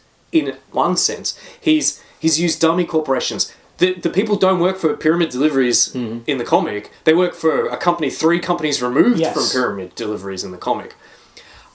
He's used a guy to hire an assassin, and then he's hired an assassin to kill the guy that hired the assassin, and then he's hired an assassin to kill the guy that hired the assassin to kill the guy that hired the assassin. Yeah. So he's been so unbelievably careful. We've heard that over and over.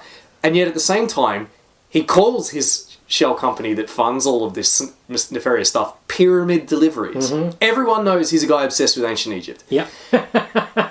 Yeah. His password is Ramesses II. In the film, it's like a book on his desk. Yeah. I'm not sure if it's he tries Ozymandias first, I think, in the comic, and then he the Greek name, and then he does the. But also, there's a tie-in. There's a thematic tie-in or a motif tie-in, let's say, because it's Ramses space 2. So in a password, if you have a space and something, an add-on at the end, that add-on is called a rider. Yeah. And this issue is called Two Riders Were Approaching, and you get constantly two. There's always two. Like even in the pirate story in this issue, there are 2 horses. Going into town. There's always 2 riders going. And here you've got Roman numeral 2 as a rider at the end of the password. So it's a part of that. It's clever. Well, it's just more of that. But also, I think he wanted them to figure it out. I think so. I think subconsciously maybe, or even consciously, he needs someone to discover it so he can brag to them. Yeah. Because we know he wants to brag to Alexander himself. As a further a private spin on this is way back in issue 1 when Rorschach confronts Veidt with his theory about masculine, the thing that sets him on the trail of discovering Veidt's plot. Veidt has a very clear opportunity to kill Rorschach because Rorschach repels off his skyscraper using his grappling gun, and we see Veidt standing right over it. Yeah. He could stop Rorschach right there. Yeah. By just fucking with the grappling hook. Yeah. He's strong enough to lift it off himself. He could cut it. He doesn't. I always wondered, in previous reads, previous rereads, I go, why doesn't he just, that's dumb. He could have just killed him right there. Yeah. He frames him for jail later, but, Again, doesn't kill him, frames him, gets him put away. He is still trying to stop Rorschach from investigating, but he can't bring himself to stop him completely because he wants to be discovered. Yeah. Anyway, back to this fucking movie. Yeah. Okay, so Mars plays out similarly in this Mars that looks crap. Looks CGI crap. Looks the same as Vietnam. What's the difference? It's just they look identical. Obviously, it is. It's CG, of course. They didn't really go to Mars. She figures out the comedian was her father. Blah blah. He changes his mind. She's horrified that the comedian's her father for no reason because we don't know that she hates him in this. That's right. Narrative. So. Yeah. Whatever. Doesn't add up. So, because it doesn't add up, this all just lands completely wrong. All this dialogue I love in the comic lands, it's just dull, thudding, boring. They go back to Earth. Rorschach and Night Owl go to the Arctic, to the base. They have a big, exciting fight. All sorts of stuff going on. Not the dinner plate and fork. I was really disappointed. Because you got to have a big fight. At least there wasn't At least there wasn't a sky beam. Yeah. First, Ashman's favourite moment. Yeah. Before this, in the comic, Veidt kills his 3 Vietnamese servants. Yeah. As the last link of the chain, because they've handled a lot of his stuff with the conspiracy. Here in the film, Veidt kills about a dozen scientists that have been helping him with his free energy project, which is really going to be something else. They die, then he walks away and activates a intrinsic field subtraction device. Yeah, which is what created Dr. Manhattan. And mind you, the last time we saw this device, it made a superhero. Now we're seeing it being used on the bodies of these scientists he's killed. I guess because I'd read the comic, I figured that he's using it to dispose of their bodies. Yeah. But Ashwood said, and it's a really good point, it looked like Veidt's plan at that moment was to create an army of evil Dr. Manhattans. Yes. Okay, well, there's a couple of questions here. So, actually, if you read the Fantasy Advertiser interview, which I'll put a link in for, they point out, at the later on, Manhattan and Bubastis go into this machine are both vaporized at the same time. They're Yes. like, why doesn't Bubastis come back, the interviewers say. And Moore and Gibbons are like, well, there's no guiding intelligence. So you're right that these guys, being intelligent, would be able to reassemble themselves. John Osterman could do it. Why can't they? Right. But then that leads to a question in the book itself. Why doesn't the government just keep making Manhattans? I think you need. I think you need an exceptional person because he was like the son of a watchmaker, an exceptional individual. Right. Because you better believe the Soviets were shoving physicists in intrinsic field subtraction devices to get like Comrade Manhattan. Yeah. Okay. Right. But presumably you had to be John Osterman for it to happen. So Veidt reveals his whole plan here, and in the comic we get one of the greatest lines, one of the greatest scenes. Alan Moore's so good at these one-liners and just dramatic, big set-piece moments in comic books. Yeah. He knows how to manipulate that still page to create these things. I don't know how he does it. It's absolute magic. Where he says, where Dan's like, we're not going to let you get away with this, Adrian. And Adrian's like, you think I would tell you my plan if there was any chance you would stop it? I did it 35 minutes. Yeah. I'm not some serial Republic villain. Yeah. I did it 35 minutes ago. Yeah. That line has changed here to the very curious, I'm not some comic book villain. I did it 35 minutes ago. I think it's just because people don't know what a Republic serial is anymore. Yeah. I don't think there's anything else to it than that. I don't think they're trying for any... I think it's something Snyder or Hayter or Alex J, who did rewrites, changed because they figured people wouldn't get it. There's been a few changes like that where they don't trust the audience to get stuff. He is a comic book villain, though. Yes, of course he is. He's literally a comic book villain. A comic book villain. I doubt they're clever enough. Yeah. I think it's just they just changed it. So the bombs go off. All these people are killed who we don't know. Yeah. It really bummed me out. I really love these characters in the bombs. You say bomb. What it is... sorry, that's right. The plot's different here. Yeah, so we have no alien in the movie. Yeah. Instead, Veidt has been, in encouraging Dr. Manhattan to make free energy, he's instead copied his powers mechanically. And now his powers to reduce matter to nothing, I suppose. Cause explosions. They're big blasts that knock down buildings. Yeah. Yes, and it's his energy signature. His specific energy signature. So what, instead of uniting the world against an alien menace, what Veidt is doing is uniting the world against Dr. Manhattan by making them all think they've been attacked by Dr. Manhattan. And so we have none of the groundwork. We don't have the Institute of Interspatial Studies. We don't have the abductions? No. No, he hasn't abducted any scientists. He just murders them. People are going to wonder where the scientists went? Whatever. Maybe they think they died in a Manhattan explosion. Yeah. And instead of attacking just New York, he attacks many countries around this is a big problem. The world. Moscow, Hong Kong, yeah. This is a big problem. Yeah. I imagine Snyder or whoever did this thought they were solving a problem. Maybe they didn't get how just attacking New York would change the world. Up to this point, so Manhattan has left the Earth. Yes. The Soviets have invaded Afghanistan. Yeah. I don't know if they mentioned them encroaching on Pakistan. And the world is on the absolute brink of destruction. We've even had Nixon say, 2 days away from destruction, in a terrible Nixon voice. So we know that shit's about to hit the fan. Yeah. The Americans are ready to launch nukes. The Soviets will be ready to launch nukes too. Then everyone in the world is attacked at the same time by an explosion. Yeah. That they assume is Dr. Manhattan, which is an American weapon. Yes. So this American weapon has blown up Moscow. Yeah. What do you do if you're the Soviets? Do you conclude, Dr. Manhattan hates the whole world now? Mm-hmm. You probably don't even know that New York was attacked. Yeah. Or do you think, oh shit, the Americans have sent Dr. Manhattan to blow up our cities, launch the nukes. That's exactly what would have happened. Yeah. This is completely stupid. Yeah. Completely stupid. Yeah. What if you don't have the equipment? Why didn't Snyder like the giant squid? What was his issue with it? Was it just too much work to put the writers and artists in there and all that plot? I have a quote. Okay. This is from an article that appeared on MTV.com in February 2009. There is a couple of things I think interesting about the ending. One, if you want to know about the squid, well, he makes a small appearance. The reactor is actually called the Subquantum Unifying Intrinsic Device.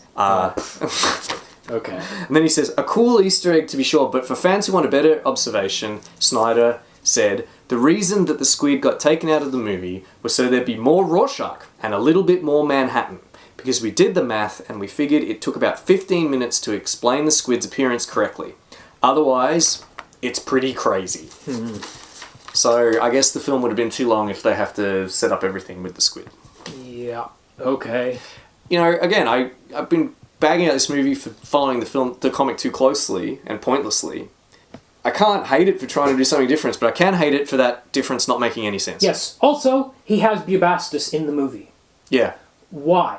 Yeah. In the movie, he was working on genetics so he could, sorry, the comic, so he could build this monster. Yes, that's why Bubastis was cloned because, or created because he needed that tech to build it's a side effect. Yeah. A side project. Yeah. Here, he's got it just cause. Why put it in? Yeah. Just don't have it in. Yeah. No, you gotta have it in because the nerds love that shit.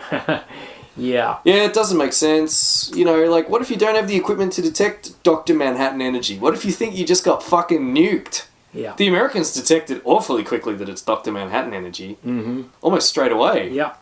Again, why wouldn't the Americans just launch nukes? The second that New York's exploded, well, you know, it's just like, just launch them. Yeah. Then suddenly Henry Kissinger's running up going, oh, it's Dr. Manhattan. Well, too late. This is a terrible plan. Yeah. Terrible. Yep. So Rorschach is upset, but he turns the TVs on. Vake turns the TVs on, and his plan has worked. Yeah. He doesn't throw up his arms in the clock hands. No. It's not the whole world either. It's just Richard Nixon, an actor again, saying, I've reached out to the Premier of Moscow. Yeah. And out in the snow, Dr. Manhattan kills Rorschach. Yep. There's kind of an interesting moment where the camera shows an overhead view of his blood splatter, and it's in a Rorschach pattern in the snow. However, we haven't had that essay he wrote when he was a little kid saying, I think Truman was right to... We're missing the depth, all the depth. Yeah, it's there's all no depth. Surface. There's no subtext. Yeah. The book is all subtext. Yeah. This is the opposite. It's all surface. It's all Laurie and gloss. Both Laurie and Dan have decided to go along with it, as has Dr. Manhattan. Yes, but Dan beats the... But then, because he has to win. Because he sees... Because he has to win. Right. This is so lame. So first of all, Dr. Manhattan kills Rorschach. Yep. So why didn't Dan punch Dr. Manhattan? Yeah. Well, I guess that's a bad idea. Yeah. You'll get turned into subatomic particles or whatever. So then he runs back in and decides to fight Ozymandias. Yeah. Now, Ozymandias has been kicking the shit out of Dan for the last 15 minutes. Now, all of a sudden, he decides not to fight back. Yeah. Why? Don't know. Because he knows that Dan's going to have to stop and give up, which he does, and then they get in their ship and go home. Yeah, but he could have just done that at the start. Yeah. Okay. You know, because we know that he'd already done the Yeah. In fact, we see it happen, which is kind of a cool touch. We see the flash Yeah. when they're flying up towards the Arctic base. Kind of okay. Yeah. Not as cool as in the comic with the room with the curve in it, but still. Yes. Yeah, but I just want to talk about this a little more, because then we have, you know, like, he's all had the crap beaten out of him, and then they're looking at him scornfully like they've won by hitting a guy that didn't fight back. The soundtrack starts playing Mozart's Requiem. Like, no, he won. Yeah. He didn't lose. Yeah. So strange. So they fly, and then we cut to 6 months later or something. Now, these, unlike the comic, where the buildings were mostly okay and there were all these corpses around, these cities were leveled. Yes. In the movie. Again, this is the sort of thing. But then they're seemingly in, I don't know where they are. It's not clear if they're in Sally's house or Dan's new house. I just figured it was another house he had. They don't tell us. But where is it? That it was not leveled. I guess it's not New York. Somewhere else. Upstate New York. Yeah. And the line about nothing ever ends is put in Laurie's mouth. Upstate New York, where Dr. Doom's castle is. Yes. Yeah. Whatever. Yeah, we get that line. It doesn't make sense because it's the wrong character delivering it, and then the film basically ends. The thing we were going to talk about, when we come into Mom's, or wherever this house is with Mom, on the TV, The Outer Limits is... Oh, yeah. You mentioned that. It's like, this is wrong. It's the wrong plot. There's no alien in this movie, so there's no reason. Yeah, that's right. There's no alien, so why does this need to be here? No reason. Because he's putting all that shit in. Yeah. We heard it from him. We heard it in so many words. Now, also, the other thing I wanted to say about the Architects of Fear was Outer Limits wasn't the first place to use this plot. No. If you go to the Wikipedia page for Architects of Fear, it mentions a bunch of earlier instances of the same plot where somebody manufactures an alien threat to stop nuclear destruction of the world, including a Harvey Kurtzman story in Weird Science, maybe, or something like that. Yeah. Yeah, it's pretty obvious, So kind of. I don't know why Alan Moore was like, oh, a bit guilty about this, or why Len Wein was like... I was shocked that Len Wein resigned. Yeah. I had no idea about that. I read an interview with Moore where he talks about this, and he just basically says, I put it in as a nod because it was too late to change it. He certainly didn't say anything about conflict with Wein or anything like that. Yeah. Interesting. You killed him. And for what?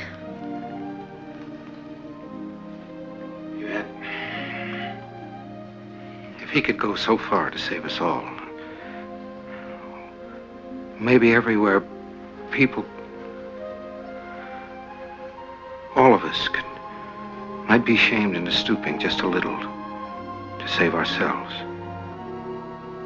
Scarecrows and magic and other fatal fears do not bring people closer together. There is no magic substitute for soft caring and hard work, for self-respect and mutual love. If we can learn this from the mistake these frightened men made, then their mistake will not have been merely grotesque. It will have been at least a lesson at last to be learned. All right, roll credits. Yes. All right, let's go through trivia as fast as we can. Okay. All right, so this movie, budget, $130 to $150 million, box office. Jesus. Yeah. It's not on screen. Where is it? In Zack Snyder's pocket? Yeah. Box office $187 million. Okay. Not a success. Yeah, right. Interesting. So it made back its budget. Considering the thrill we all felt at that first trailer. Yeah. Word of mouth Did not pay out. Did not pay off. Yeah. No, absolutely not. Although it did go on to do pretty well on DVD and Blu-ray. Okay. It made $150 million. Okay. So I guess it made it back eventually. Yeah. But a disappointing box office performance and a disappointing critical reception. Right. People didn't have good stuff to say about this movie. Like us, most people, presumably people who hadn't even read the comics, twigged that it was too much like the comics. Right. Or rather that Snyder had straitjacketed himself into a dull sequence of 12 films instead of trying to make one cohesive story that made sense. Alright, let's talk briefly about the production. We talked about it already, because it was optioned very early, as you said, as early as 1987. I think as early as 1986, when it was still being published, I think it was optioned. 20th Century Fox acquired the rights. Yeah. Attached were Lawrence Gordon and Joel Silver, as you mentioned. And Terry Gilliam to direct at one stage for quite a long period of time. Yes, that's right. That's correct. Yeah. So Sam Hamm, as you said, brought in to write the screenplay. I read the screenplay. You have a copy of the screenplay right there. It's weird, but fine, I guess. We'll get back to it. Because I do want to talk about it. Okay. Okay, it's about, again, like I mentioned earlier, it's about The Watchmen. Okay, but it doesn't get made by Fox. It goes into turnaround in 1991. Moves to Warner Brothers. At this point, Gilliam is attached to direct, but he doesn't like Hamm's script. So he brings in Charles McKeown, who wrote Brazil with him. Okay. And also did uncredited work on the script for Batman 89. Okay.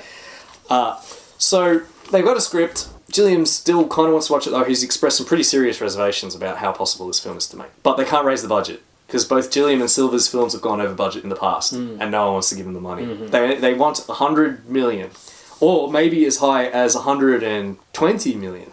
Okay. So Hamm's original script, 128 pages. In an interview, in a book I read, The Greatest Sci-Fi Movies Never Made, Sam Hamm said the joke going around that it would cost $1 million a page. Yeah. And that was back when $120 million meant something. I found the Gilliam quote. He said, "It's really dense." This is the comic. "And when you try to reduce it down to a couple of hours, it's just like straight comic book heroes again. And it doesn't have a real meaning. All the characters needed time. And I just felt we weren't able to give them the time." Wow. So Gilliam gets it. Yeah. He quits at this point when they can't raise the budget. Says it's unfilmable, quote unquote. Warner Brothers to also drop the film. So Lawrence Gordon, still involved, I think. Joel Silver leaves at this point. Gordon takes it to Universal and hires David Hayter to write and direct. Okay. This is in 2001. Hayter's just won, as mentioned, a Saturn Award for his X-Men script. But then the film just sort of moves through a few different studios again, and in 2004 ends up at Paramount.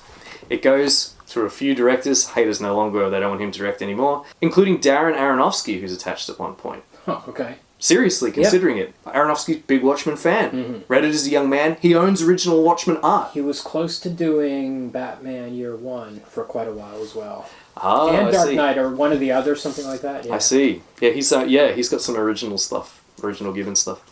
However, he leaves to go work on The Fountain. Okay. Which is on our cheat list. Yes. Concerns about the budget and some internal changes at Paramount see it go into turnaround yet again. So in 2005, it's back at Warner Brothers, just like in 1991. Now they bring in Zack Snyder because of his work on 300. Alex Jer rewrites the script. Production finally begins in September 2007 in Vancouver. As mentioned, filmed mostly on backlots and sound stages, with the Mars and Antarctica scenes done on a green screen. 10 separate visual effects studios worked on the film. You can't tell. You can't tell. And there are 1,100 effects shots. That you can tell. Yeah. I will mention quickly that there was some sleazy Hollywood litigation. Okay. Fox, the original people that optioned the film way back in 1986, took Warner Brothers to court in February of 2008, alleging they had infringed their copyright with some very arcane legalese that I won't repeat. Okay. They were basically trying it on. Right. Was this after the first trailer dropped? I don't know. No, Okay. no, it wasn't. The trailer drops in our winter 2008. Okay. I remember because I was in the States at the time. Okay. And I watched it over and over. They're totally just, but it's getting made. Yeah. You know, it's getting made. So they're just trying it on. But some judge found they had a quote unquote interest. So what did they do? They reached a settlement. Fox got a share of the box office, but relinquished any ownership of the film. They also got their legal fees and $10 million of development costs. So just another sleazy Hollywood deal. But there's an interesting coda.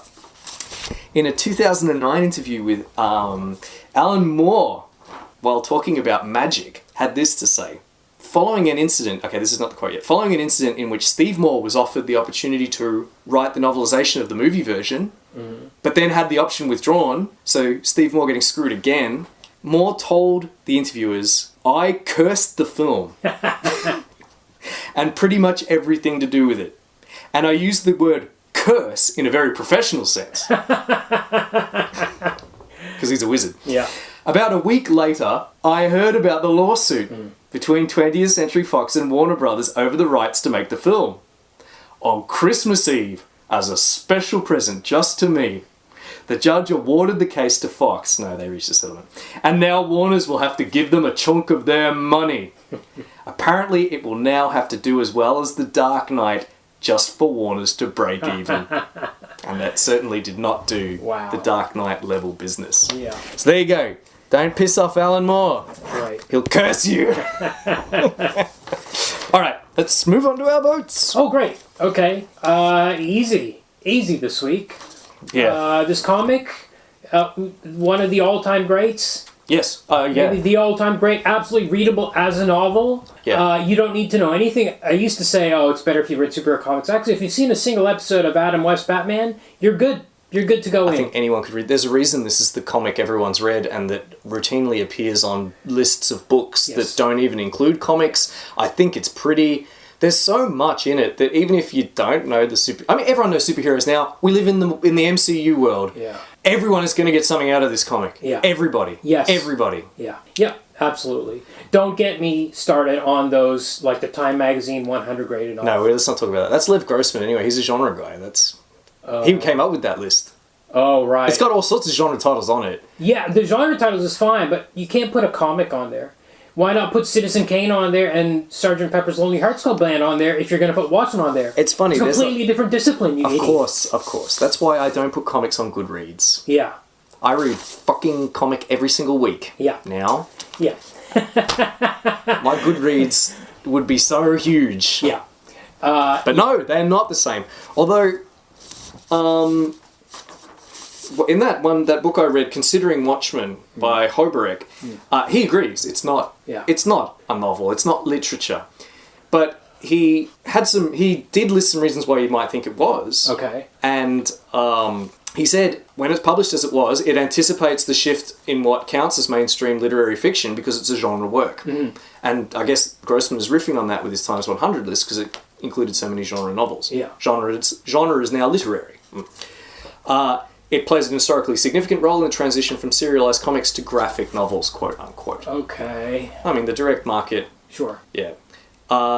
It's the sense of how it uses literary tropes like modernist stuff. Yes. Okay, fine, but And in the sense that it's kind of led to... It's regarded as a self-contained product of its creators as opposed to the more committee kind of... I also agree, but I'm just saying, Hobrecht, who disagrees that it's literature, offers those explanations for why it could be considered at least to have literary significance. Yes. Okay. So read this damn thing. Yes. Okay, this movie. This movie's a piece of shit. Yeah, it's really bad. The The acting's so bad in it. The CGI is so bad. Yeah. The mise en scène, just having everything so dark is... Yeah. Did you read this comic, dude? Like... He not only did he read it, he carried around an annotated copy with him all the time. Why? Was he... Did he say, look how brightly this scene is? And I think he just internalized... Like, it's just what you take out... You get out what you put in with this comic because there's something for everyone. And I guess what's for Zack Snyder is dude bro shit. Yeah, absolutely. He read 300 and he was like, fuck yeah, Frank Miller and guys doing push-ups. Yeah. And then he read Watchmen and got the same thing. Yes. Fuck, Rorschach's a badass. Yeah. Man, Dan Dryberg's going to be wearing a cool Wolverine kind of outfit. He's going to be fucking up bad guys. Yeah. Yeah, that's not what Watchmen's about, man. Which leads us into adaptation. Oh, bad. Yeah. And yet we've had other examples like this where people tried to put in stuff straight from the comics. Yeah. It doesn't work. And missed the point. Yeah. Missed the tone. Maybe this is the episode to talk about. I'm starting to formulate, after 185 episodes, an idea of what you need to do. When you've got this book you're going to adapt, you got to look at it. What are the themes of it? What's the tone? What do people like about it?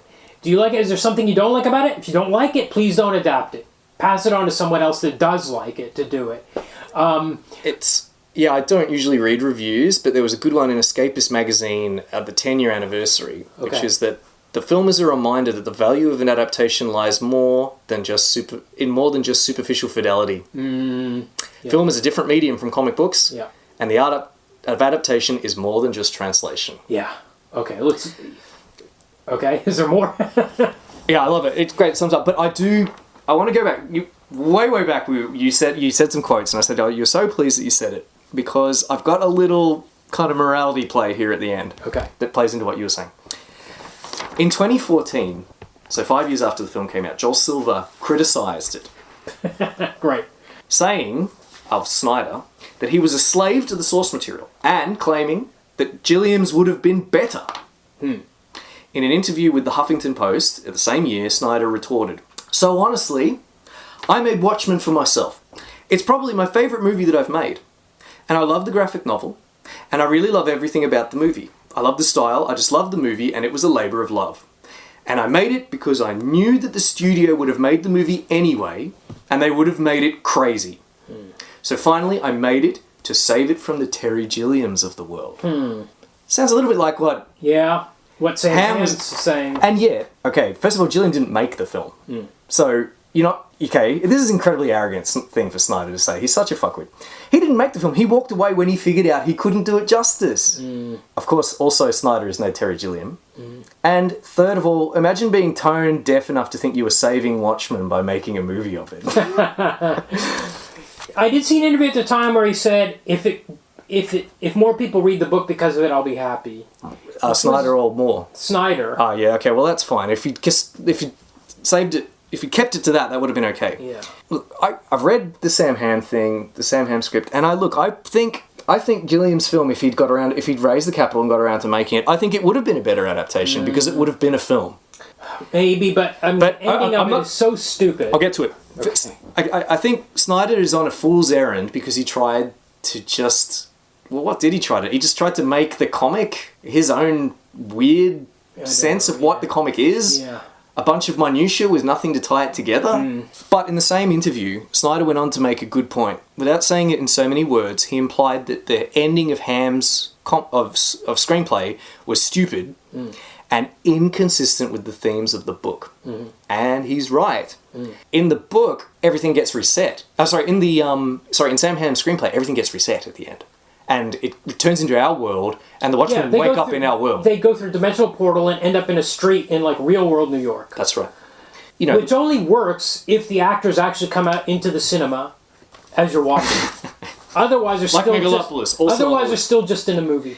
Yeah, but he was right though that thematically that ending makes no sense. The point of, as we've discussed, Veidt's triumph is the bad guy wins, changes the world. Two things never happen in comics. Bad guy doesn't win, the world never changes. So Hamm's ending was a reset. So it wouldn't have been a good adaptation in that sense. So, what's my conclusion? It's the same one I make every week. You can't be a slave to the material, but you can't abandon it either.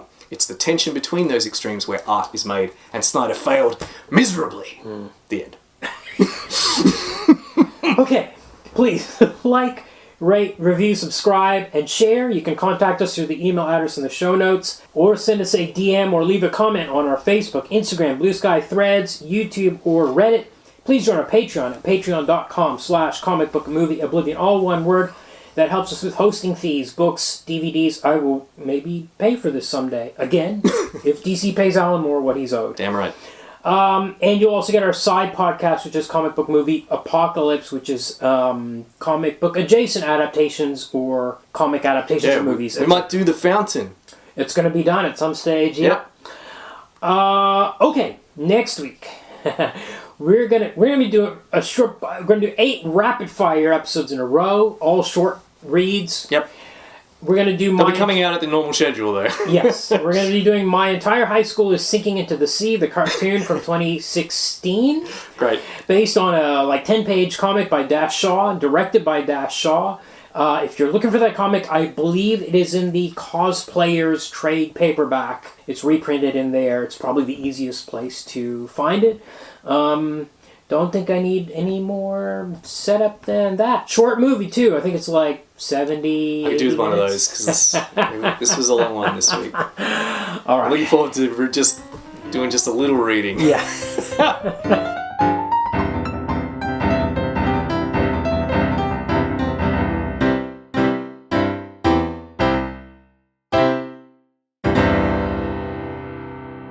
When I was with a local band that we'd put together about 10, 15 years ago now, called The Emperors of Ice Cream, we had this song called Mr. A.